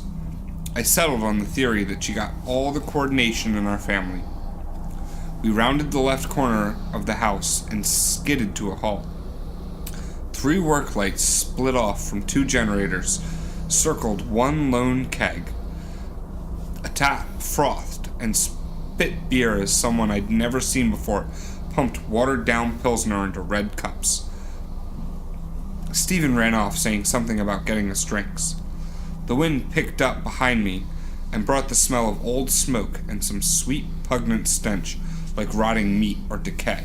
"Are you sure no one is coming?" I asked, but no one heard me. A jockish guy in a Crestwater varsity jacket was lifting Caitlin over the keg. She was upside down, her skirt falling towards her chest, showing off what a tiny pair of pink underwear that said "Kiss It" on the butt. I blushed. "She's not embarrassed by anything," Bo said from beside me. I must have jumped up because he laughed and said, "It must be weird." "What is?" I asked. Caitlin was sucking on the end of the tap while another varsity jacket cheered on from the side. "Seeing yourself up there." "But I'm not." "I mean, if you look past Caitlin's hair and dress, you two are identical." "So?" I didn't like where this was going. "So," he laughed, "even if you're not up there right now, you still are in a way. All those guys drooling over my girlfriend's ass are really drooling over your ass as well, Far." My hand instinctively went to the back of my jean shorts. I wished I had stayed home. "Great, so everyone here is a perv like you, Bo." "Nah," he said, and started walking away. "I'm the only one that's seen you both naked." "You have not!" I protested. "I've seen her," he shouted over his shoulder, and then he was beside the keg, helping Caitlin down. She teetered on her feet before falling into his arms and giving him a sloppy kiss. I looked back to the Oldsmobile, but it was swallowed up by the darkness. Now what? I asked myself. Steven was making his way up to the keg. I didn't want to join the others, but the darkness felt like it was creeping up behind me. So I walked over to the center of the circle. Steven saw me and smiled. He was balanced with his hands on the keg and his feet on the shoulders of the bigger jock. "Wish me luck," he said, and then was pushed up into a handstand. Bo began pumping the tap while Caitlin shoved the nozzle in Steven's mouth. Everyone cheered but me. I screamed. Everyone turned to stare at me.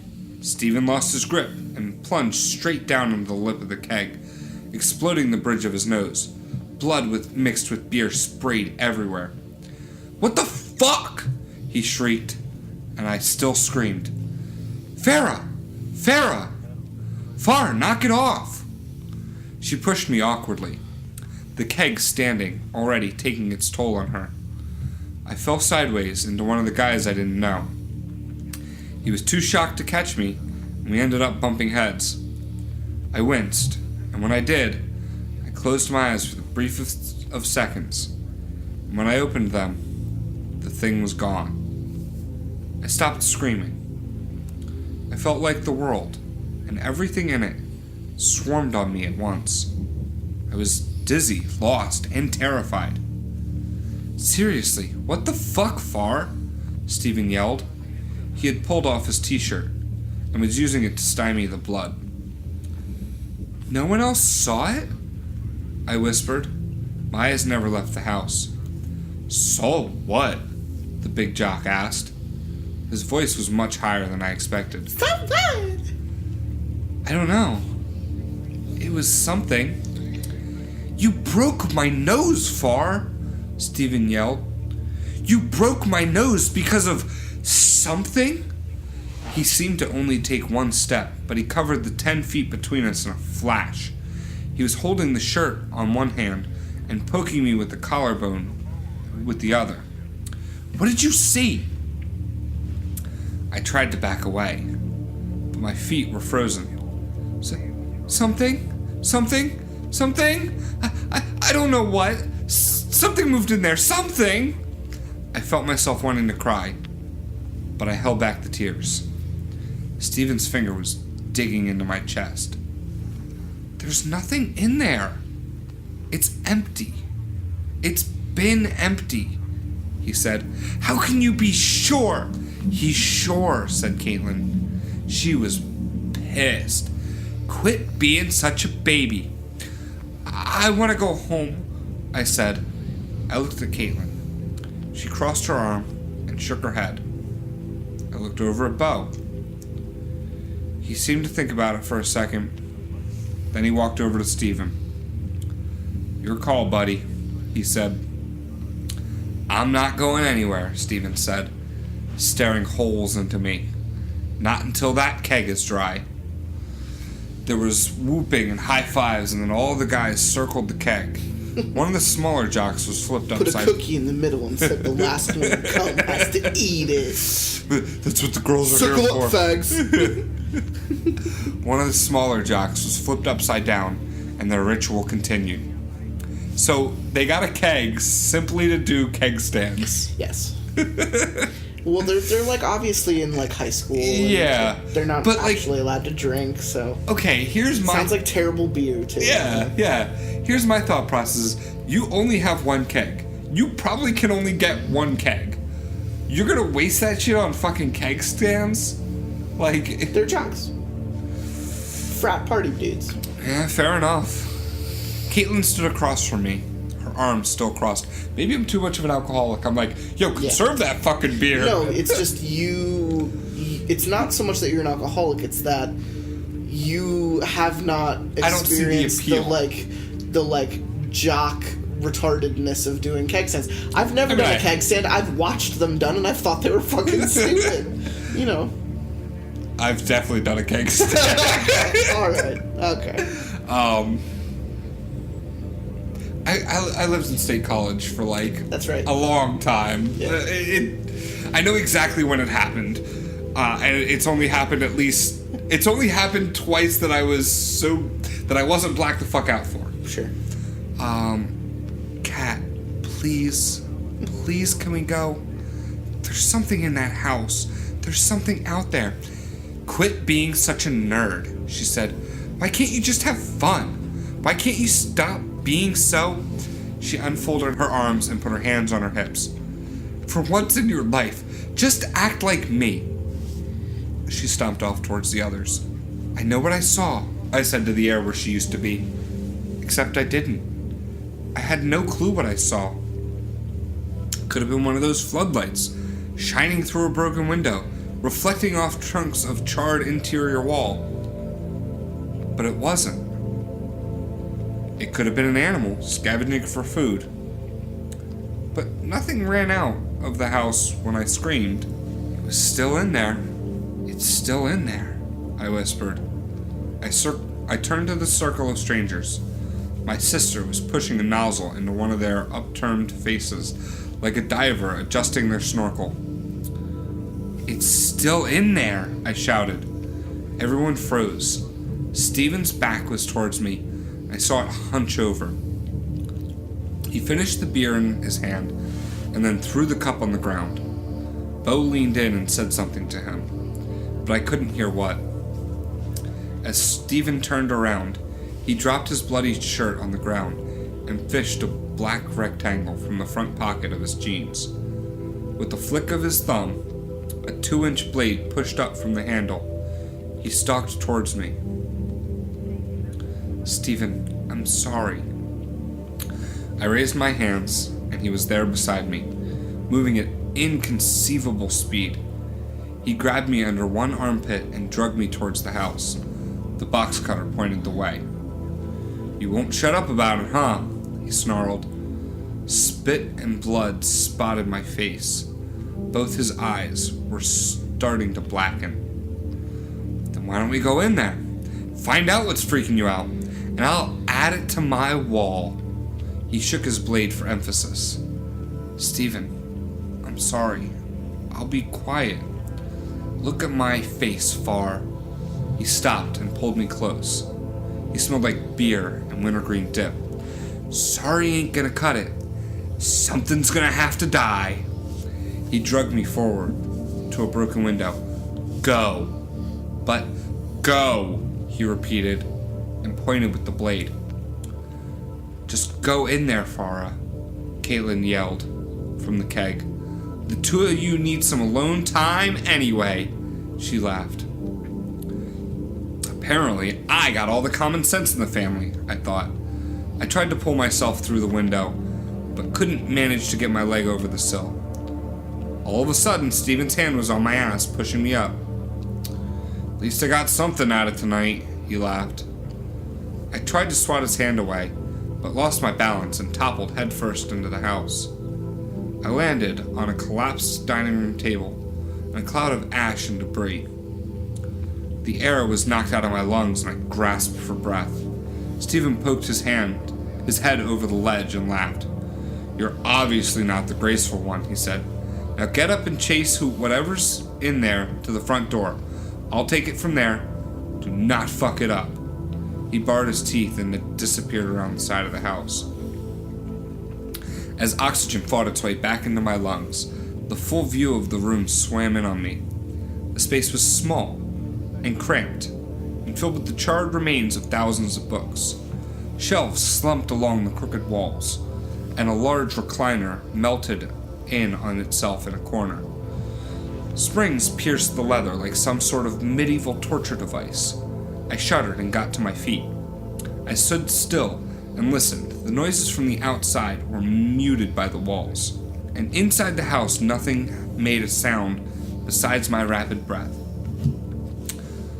"Hello?" I called out to the darkness. There was no reply. Of course there was no reply, I thought. I'm standing in the middle of a dead house. I tiptoed through the room, with my arm across my chest, hugging myself. It seemed to be 20 degrees colder in there. The room's doors were marred with smoke and lay propped against the doorframe. I stepped around it and walked into the hallway. The hall was short enough that I could see the other end in the dark. 3 rooms split off to the right ahead of me. A small foyer with a teetering staircase bisected the hallway after the closet room. I took a few steps forward and looked through the first door. A wired bed with cringed mattress sat in the middle. Old paintings hung on the smoke-stained frames, their canvases pockmarked with burn holes. I let my eyes adjust for a moment, and when I was sure there was nothing else in there, I continued down the hallway. I entered the foyer and looked to my left. A tiny kitchen peered through a half-open door. In front of me, a staircase led to the second floor, but all the bottom stairs had been turned to ash.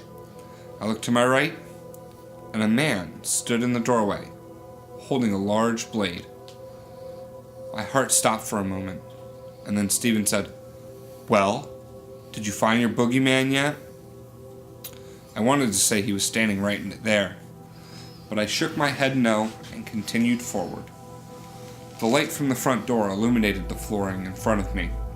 Black ash covered every inch of the once brown wood floors. The hallway looked like it was carved out of a lamp of charcoal, and then I stepped forward and caught something in my eyes. In the middle of the floor, the ashes looked to be flattened in a straight line that led down the hallway. I crouched down to get a better look. The ashes were pushed to the side, as if something was dragged through. I looked behind me and the path continued from where I had come from. In front of me, it rounded a corner into the next room, on each side of the path. I gasped. "What is it?" Steven hissed from the front door. "What do you see?" "Handprints," I said, and stood up. I brushed the house's ash from my knees. "Handprints, Steven? Is this some kind of sick joke?" "What are you talking about? There are handprints on the floor. I saw something in here when I was outside, and now I'm seeing handprints on the floor. If you wanted to scare me, you've done it, okay? Now I'm leaving."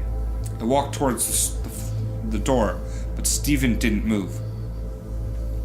"It wasn't us," he said. There was a slight tremble in his voice. "No one's been inside. We got here like 5 minutes before you did. We had just set up the lights and the kegs when you guys..." His voice trailed off. "Steven?" He wiped the box cutter on one pant leg and licked his lips. "We've got to see what it is." "Are you drunk?" I shouted. "Shh." He stepped into the house and grabbed my elbow. "Let's just look." He turned me back towards the path and shoved me forward. In his other hand, the blade reflected a little bit of light that braved its way into the house. I raised my hands and walked quickly to try and put some distance between us. I arrived at the door first and looked down. There was only one blemish on the door frame's white paint. A single black handprint rounded the bottom edge. I took a big breath to steady myself and walked into the room. The wall opposite me had one broken window. To the left, a black wall with hundreds of burnt photos stapled to it leaned forward, threatening to collapse at any minute. To the right was another wall with more photos, but these seemed to radiate out from two distinct pictures. One was a black and white picture of a wedding. The bottom half was scarred with burn marks, but the top showed a couple seemingly happy. The other picture was of a boy that looked a lot like Steven? There was a scratching sound, like furniture being moved. I scanned the room but saw nothing. The ceiling was bubbled, and a hole up in the center of the second floor. Chunks of plaster and wood lay in the middle of the floor, surrounded by charred ropes and chains. "That must be where the fire started," Steven said over my shoulder. "I thought I heard something," I said. "Me too." He nudged me forward. I took one more step into the room, and my shoe brushed against something on the floor. I looked down, and beside me, an arm lay outstretched from behind the remains of a bookshelf. Its skin was scarcely black. 3 fingernails were pulled off, and the other 2 were caked in ash, blood, and purple paint. I screamed and tried to pull my feet away, but the hand lashed out and grabbed my ankle. There was a low, whining sound, like that of a cat, and a raspy howl. Steven grabbed my shoulder and pulled me backward, and I lost my balance. I fell on my butt and kicked at the hand. I looked up to Steven for help, but he was retreating into the hallway, staring at me with his mouth agape at something over my left shoulder. I turned slowly, followed the hand on my shoe to the arm, and the arm to the blackness behind the bookshelf. Another hand creeped out and slid along the wall till it got to the door frame. It grabbed hold and then pulled. A head, covered in black scabs, burns, and patches of red matted hair emerged from the shadows. The head tilted up towards me, showing a charred face. Green pus and crusted blood filled holes where skin had fallen away. A black hole separated to show broken teeth. The thing howled again. The box cutter fell to the floor beside me as Stephen ran for the front door. I screamed and kicked as the thing climbed its way out and grabbed my thigh. It pulled until it was laying on top of my legs. An engorged stomach ripped and convulsed on my shins. I tried to push it back, but the charred skin slowed my hand. I reached for the box cutter, and the thing used my free arm to pull itself higher until it was face to face with me. I screamed again. It screamed back at me. The box cutter came down on its shoulder, lodging the blade all the way to the handle. The thing howled and recoiled. I got to my feet and ran. When I got outside, everyone was gone. The lights were packed away, and only the kegs stood out in the yard, like a house's own tombstone. I screamed for Caitlin, and then a single light turned on, blinding me for a moment. I stood, frozen in fear, and then the thing in the house let out another howl. I ran towards the light. The Oldsmobile's engine came to life, and I climbed into the back seat. "Drive!" I screamed. "What happened?" asked Caitlin. She was turned around in the front seat, holding my shoulders. Stephen came out and said something about an animal. "Not an animal," I said. "Something else." "What was it?" Bo said into the mirror. I don't know. I want to go home." "What do you mean you don't know?" shouted Bo. "Stephen was freaking white when he came out of that house." "I don't know, okay?" I yelled back. "It's okay," said Caitlin as she stroked my hair. "It's okay. That's enough fun for one night." Bo tried to say something else, but Caitlin shook her head no. He gripped the steering wheel until his knuckles turned colors and drove. As the Cutlass made its way down the main road, I turned and looked through the rear window. For a moment, I thought I saw something standing in the cove of the trees screaming at us. Bo later said that Stephen went to the house when they knocked it down and nothing came out. "Whatever it was died in there," Stephen told Bo. I don't believe him. I'm starting to put shit together. Yeah. I think red hair, engorged belly. I think it's the pregnant woman. Absolutely. Got trapped in the attic, yeah. and the kids lit the house on fire to kind of, Try and kill maybe the to save monster. Chad, or maybe something happened to Chad. Yeah. We're missing the part in between the two. One of Okay. these stories is gonna have to deal with setting the house on fire. The picture changed. Or maybe Chad just looks a lot like Steven because they're both jocks. Remember, he played quarterback. Yeah. I mean, but they went to the same school. I feel like someone at that school would recognize, hey, that's Or maybe a different there are person. multiple pictures in multiple rooms. Yeah, also a factor. So, I'm also... If this woman is alive and is no longer in the house, then this is the woman who's in the doghouse that says, "Shush, you'll wake the baby." Which means she dug up the dead dog, and it means that... Well, she's also she's like fucking crazy. Sort of dead. She's like crazy. Yeah. I don't think she's dead, I just think she's fucking nuts. I think like she's been almost killed, has obviously been possessed or made mad by this man. I think she can't die because of the demon in her belly. Yeah, perhaps. Like, her skin is fucking oozing and pussing. Like, Well, that's third-degree burns. Yeah, but why is she still in the house? Like if she knows she's possessed by a demon. Maybe she should figure that part out. Maybe the house now. burning had happened a lot sooner than the story suggests. Maybe it had happened like a week ago. Yeah, but no, because they said that it had been a couple days since the cops had left. Well, if they said that, then that confirms it, which means... Yeah.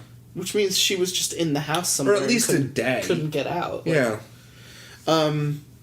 But anyway, like, when you put that together, then that means that maybe the gremlin thing that was in the funeral home is like her demon spawn. I'm almost and thinking it's playing that. around with its Yeah. with like another dead baby or something. I don't know, man. Whatever it was, it kind of had the same skin description as the purple and black that the burned mother is described as. Interesting, fun that we're kind of We're gathering more information. Yeah. We're investigators trying to put this shit together. I do think this is going to be the last part of this episode. We've made it from G to L. Yeah. GHIJKL. So we got another 6 down, which is good. This one is L is for limbs. Click, click, scratch. Did you hear that? She asks. I pretend I'm asleep and let off a pair of semi-convincing snorts into my pillow. Click, click, scratch. Ernest, did you hear that? She doesn't shake me, she doesn't nudge me. The old bat pokes me in the back of the head. Ernest, I know you ain't sleeping. Did you hear that noise? Damn it, woman! I hiss into my pillow. I don't hear anything. Now go back to... Click, click, scratch. There it is again, she shrieks. You keep this up and you give yourself a heart attack, I say, but I know I'm not that lucky. Odetta will still be kicking around this side of the dirt long after I'm gone. Click, click, scratch.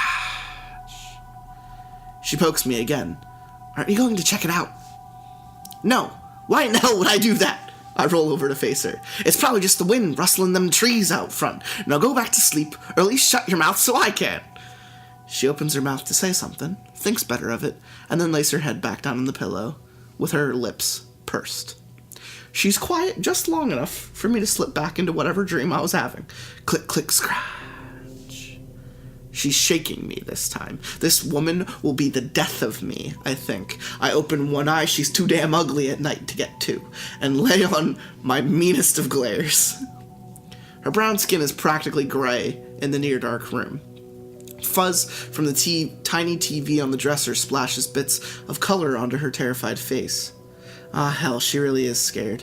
That just means I'm gonna have to get up out of this bed and see whatever is causing click, click, scratch. That's it, I say, and swing my legs out from under the sheets. The cold wood floor makes it feel like winter, but that's still months away. My knees creak as my back spasms, and together they work against me as I try to stand up. Isn't this the same noise as the second story? As B? Break-in? Yeah. I don't remember. I don't think so. Okay. Maybe? I don't know. Something about the click, click, scratch sounds very familiar. I think this is the story of the old man who owned this house before it got taken. I'm gonna show you it's just the damn tree branches. Old bones and joints crack and moan and bind as I hobble over to the window. I put 2 hands onto the curtains to pull them apart when the doorbell rings downstairs. Ernest, Odetta says softly from the bed. There's a tremble in her voice that makes her sound like a nervous frog. You just stay there, woman, I say, pointing a bony finger at her nose. You just stay there and keep practicing not talking. I'll go see who's at the door. My hands leave the curtain and one reaches for the dresser to keep me upright. Odetta sees me stumble and says, Take your cane, you old fool. I wave her comment away and make my way down the carpeted stairs. Each one sends searing pain up into my hips. I get halfway down and the doorbell rings again. That better not be one of those damn kids from across the street, I yell. Those kids are worse than their yapping mutts. At least the dogs can be put down after a few years. I smile at the thought and the doorbell rings again. I'm coming. You'll wear out the damn button before I get there. I make it to the landing and cross the few steps to get to the door. I try to look through the peephole, but it's dark outside. What did I expect? I say to myself. It's the middle of the damn night. Next to the door, a beige light switch is flipped up to the on position. Light must be out. It was working perfectly, a voice says through the door. It catches me off guard when I almost lose my balance. I grab the knob to steady myself. It jiggles from the other side. "Who's there?" I croak now. Who sounds like a frog, I think. "Ah, that's a loaded question," the voice replies.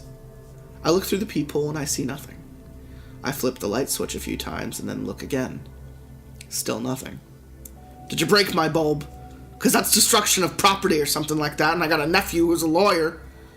"His mother must be proud," the voice replies jovially. "His mother? What?" "I think we can overcome the confusion if you would just open the door," the voice said, then added, "Mr. Vanderson." The knob twists in my hand. I try to squeeze it, try to stop the rotation, but it's too strong. So this is him taking over the house from B is for break-in. Yeah. This is the house where he is across the street from the Reynolds, or the neighbors to the Reynolds, the Derek's family. The Cal. No, Derek's family.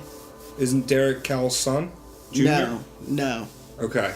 No, his kid's name is Jacob, and he's only like 5. The kid across the street is Derek, who has a little sister, and she's the one with the dog. Parents with the dog, the dog house. Okay. It was the timeline. Pepe Sylvia. The knob twists in my hand. I try to squeeze it, try to stop the rotation, but it's too strong. There's a click, and I see the deadbolt roll back. The door inches open. I let go of the knob and put both hands on the wood. I push it, and all my joints catch fire with pain. My left arm gives out, and I put my shoulder into the door instead. My entire weight is up against the wood, yet it still inches open. Little by little, the door swings inward, pushing me back into the landing. Now, the voice says. "Is that any way to treat a guest?" The door stops moving. I realize I've been closing my eyes. When I open them, I've been pushed back so far my heels rest against the front step. In front of me, the door is open and a shadowed figure stands in the threshold. Who are you?" I whisper. The figure pulls something from behind its back and raises its hand up above the door frame. There's a soft squeaking sound, and then blazing white light ignites the porch. In front of me, silhouetted by the light above him, a man stands in my doorway. He's average height and average size. Even his blue Oxford and jeans are average. His smile, though. "Who I am isn't as important as why I am here," he says. His voice is a smooth baritone, but there's also a higher note, like someone is sucking helium and talking at the same time. "Why you're here, I don't understand. Nor should you." He laughs. "I haven't told you yet." There's a barrage of barking behind him. He turns to look across the street, and for a split second I feel a bit of courage seep into old bones. I lunge for the door and push it closed. The deadbolt snaps closed in my fingers, and I push my back to the door for good measure. "I'm going to call the cops, buddy!" I yell through the door. "And how will you do that, Mr. Vanderson? Your phone is in the kitchen and your back is on the door," he says. "And if you go to get it, who's going to stop me from paying a visit to..."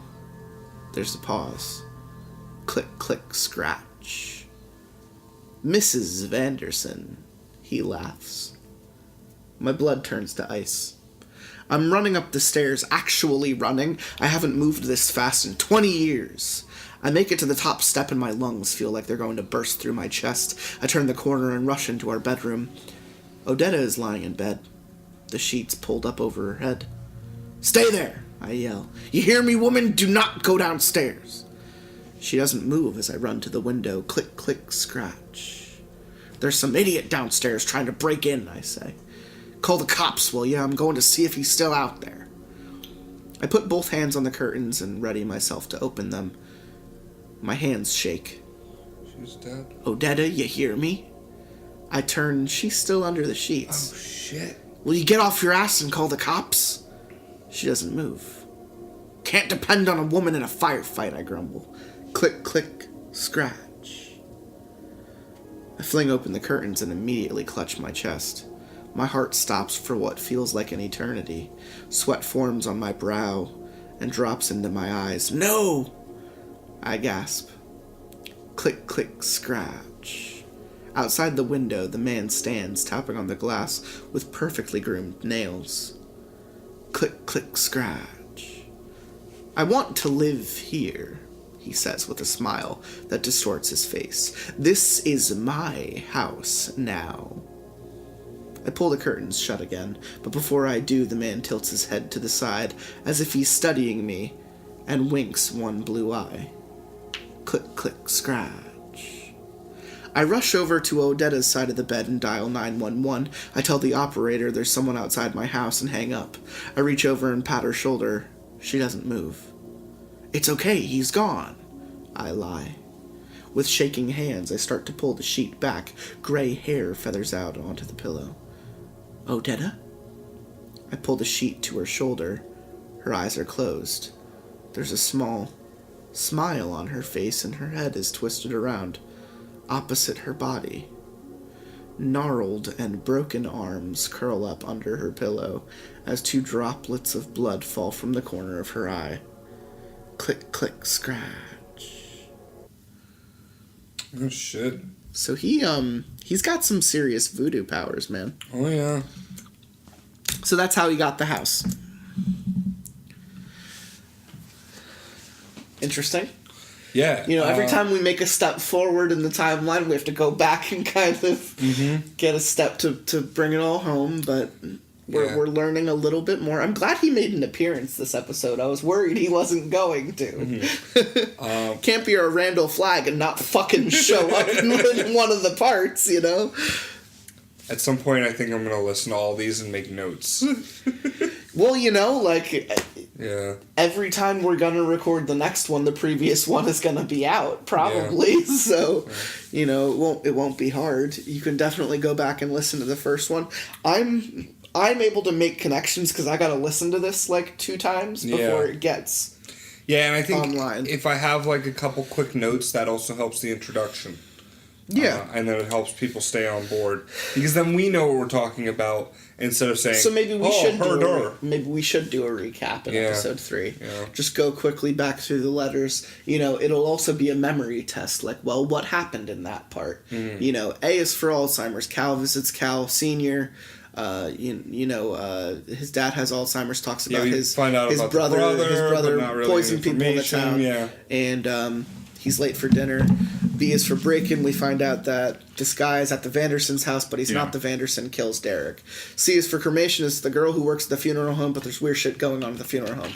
D is for doghouse. Is there's weird shit happening across the street, which is Derek's parents and his little sister, and there's someone in his doghouse. E is for Ezekiel. Is the man first showing up at the church and fucking around with the priest. F is for feet is the same man showing up at a bar, maybe even later that night, and fucking around with the cops in town, making them kind of spooked. Yeah. And then we got to the beginning of this episode. G is for Gremlin. There's a weird monster in the funeral home, apparently. Yeah. And it killed the husband, the Reynolds husband, Mr. Reynolds. It killed Mr. Reynolds. Well, H is for humorous. Yeah.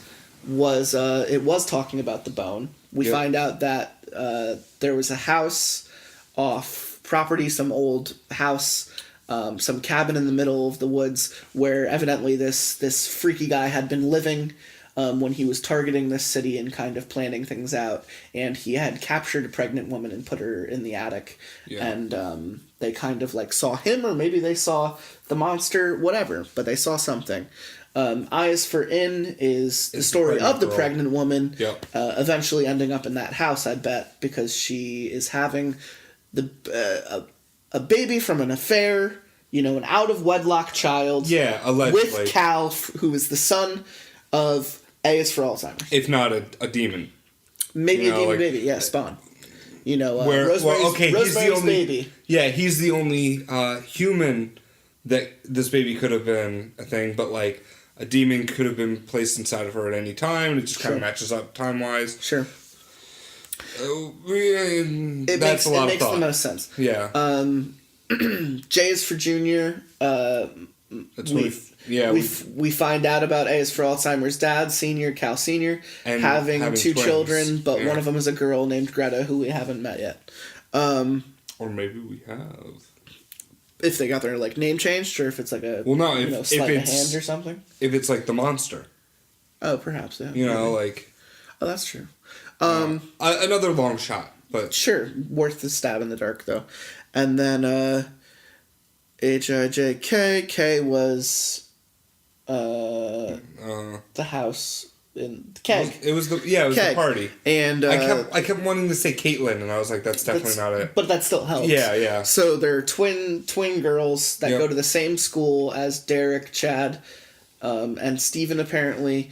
And the house is now burned down, and the pregnant woman is apparently still there. In it? Maybe already had the child, but is kind of just there and gone crazy. And we think this is what takes place before Doghouse.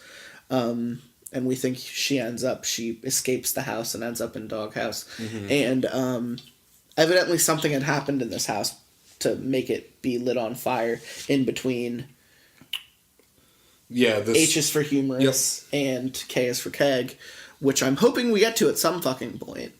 And then we just ended. Or never at all. And then we just ended with L is for Lynn. Yeah. And it's the prequel to Break-In. So this is the man's first thing in town. Maybe he's moving from outsider house to closer to target house, which something is going on with that neighborhood. In my rationale, I'm saying either the bar scene happened first or this scene happened first. Sure. Like that was the first thing in town.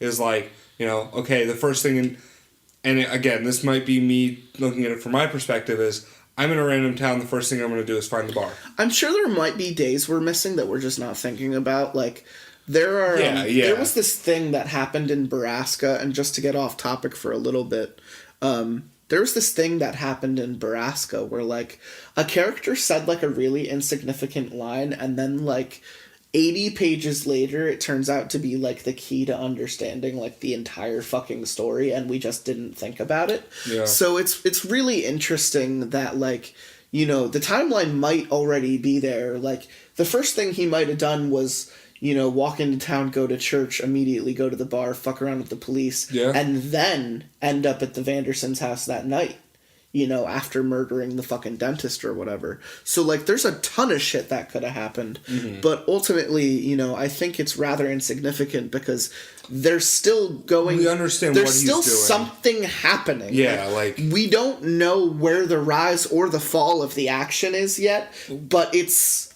Something transpired, like... Maybe they raised something, or, maybe, like, a demon was brought out of the fire, and now it's in the town, and he's kind of, like, the harbinger of this process? Like a horseman of sorts? Yeah, like a demon? I think if it wasn't as open-ended as maybe it was... Maybe it's demon and antichrist? Yeah, maybe, yeah. If we really want to get religious with it? Because we were talking about... about... for Ezekiel. Yeah. Shit. We were also talking about, well, this guy's the information gatherer, and that is the one that's...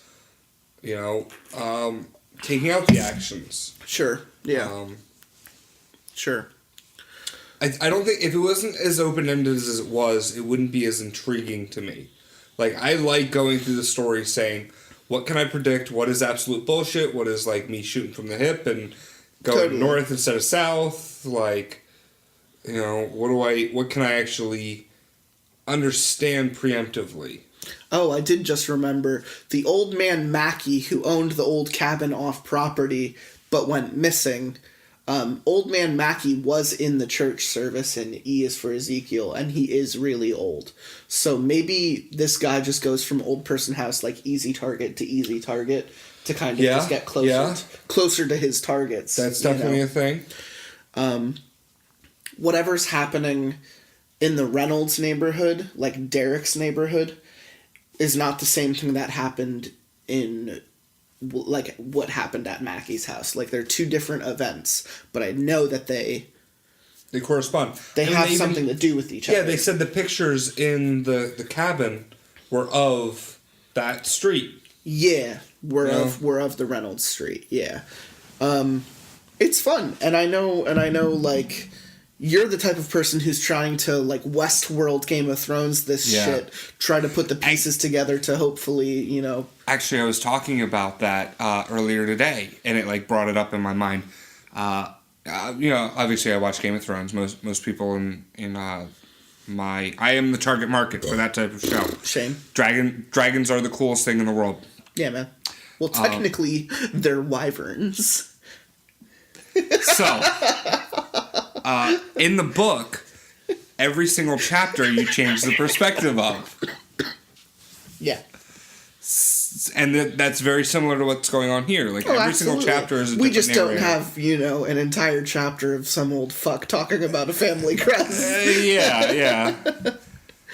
But yeah, it's the same, it operates the same kind of non-linear narrative where multiple characters are kind of just shedding their light on things that are happening. Now, granted, the time frame is not as broken there Or as not it as is here. expanded. Yeah. But I think you nailed it on the head when you said it's going to end up being either Stephen King or M. Night Shyamalan, because that's exactly what it's riding the line of right now. Could it go Rosemary's Baby kind of Stephen King Carrie-ish and be really cool, or is it gonna kind of flop and fold in on itself with no real lines being drawn and just being like, well, there was a demon and that's the end.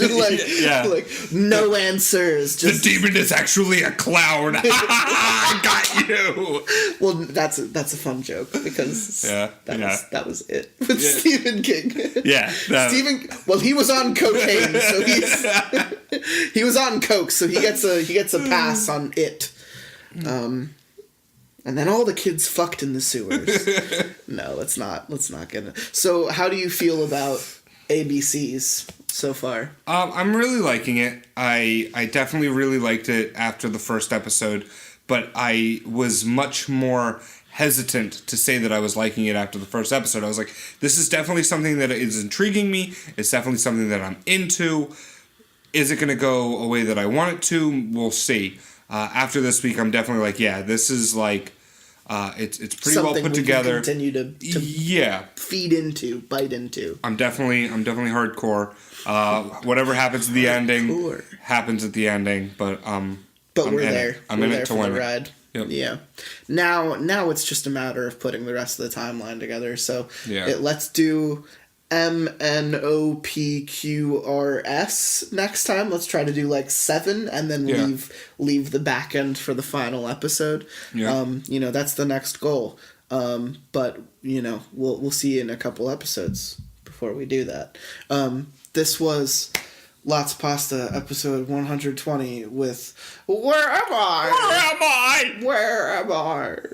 And we hope all of you spooky dudes and dudettes out there enjoyed this fucking Chief Keef sponsored episode. Oh yeah, it's past my bedtime. Fucking yawning in the middle of the story. Dude, I'm sorry, man. We're adults. It's fine. I get up at like 6:30 in the morning to wake up. Like, I'm on a biological schedule. Like, I should be in bed right now. I'm over here at 11:40 reading fucking stories for my friend on a podcast. I'm allowed to yawn. That's something Frowns would have said. You know, fair enough. Frowns is recording an episode at 1 o'clock in the morning, and he's like, "I'm tired." So, quick story about work. I was walking around the dealership, and there's this kid, and he's a young kid, and he likes anime and plays a lot of video games. So I'm like, cool, man, like, cool, fist bump, yeah. And the one day, I'm like, yo, what are we doing today, man? He was like, I don't know. Shouldn't you, I like yawned or some shit. It was early in the morning. He was like, shouldn't you be like energetic and you know, ready to go? I looked at him and went, well, if you could pay for me to be energetic and ready to go, I'd be more than willing to smell some of that. Sure. And he just didn't get the joke, and I was like, I'm a car salesman making a joke about wanting cocaine. Come on, man. It's not that hard. How old is this kid? I think he can go to bars, but he's not older than like 22. So he should know about cocaine. Yeah. Even if he's never tried it before, he should know what it is. Like, kid works the full-time... I'm just laughing. The guy works the full-time job. We've both done an abundance of coke. Yeah. All right, I'm ending the episode.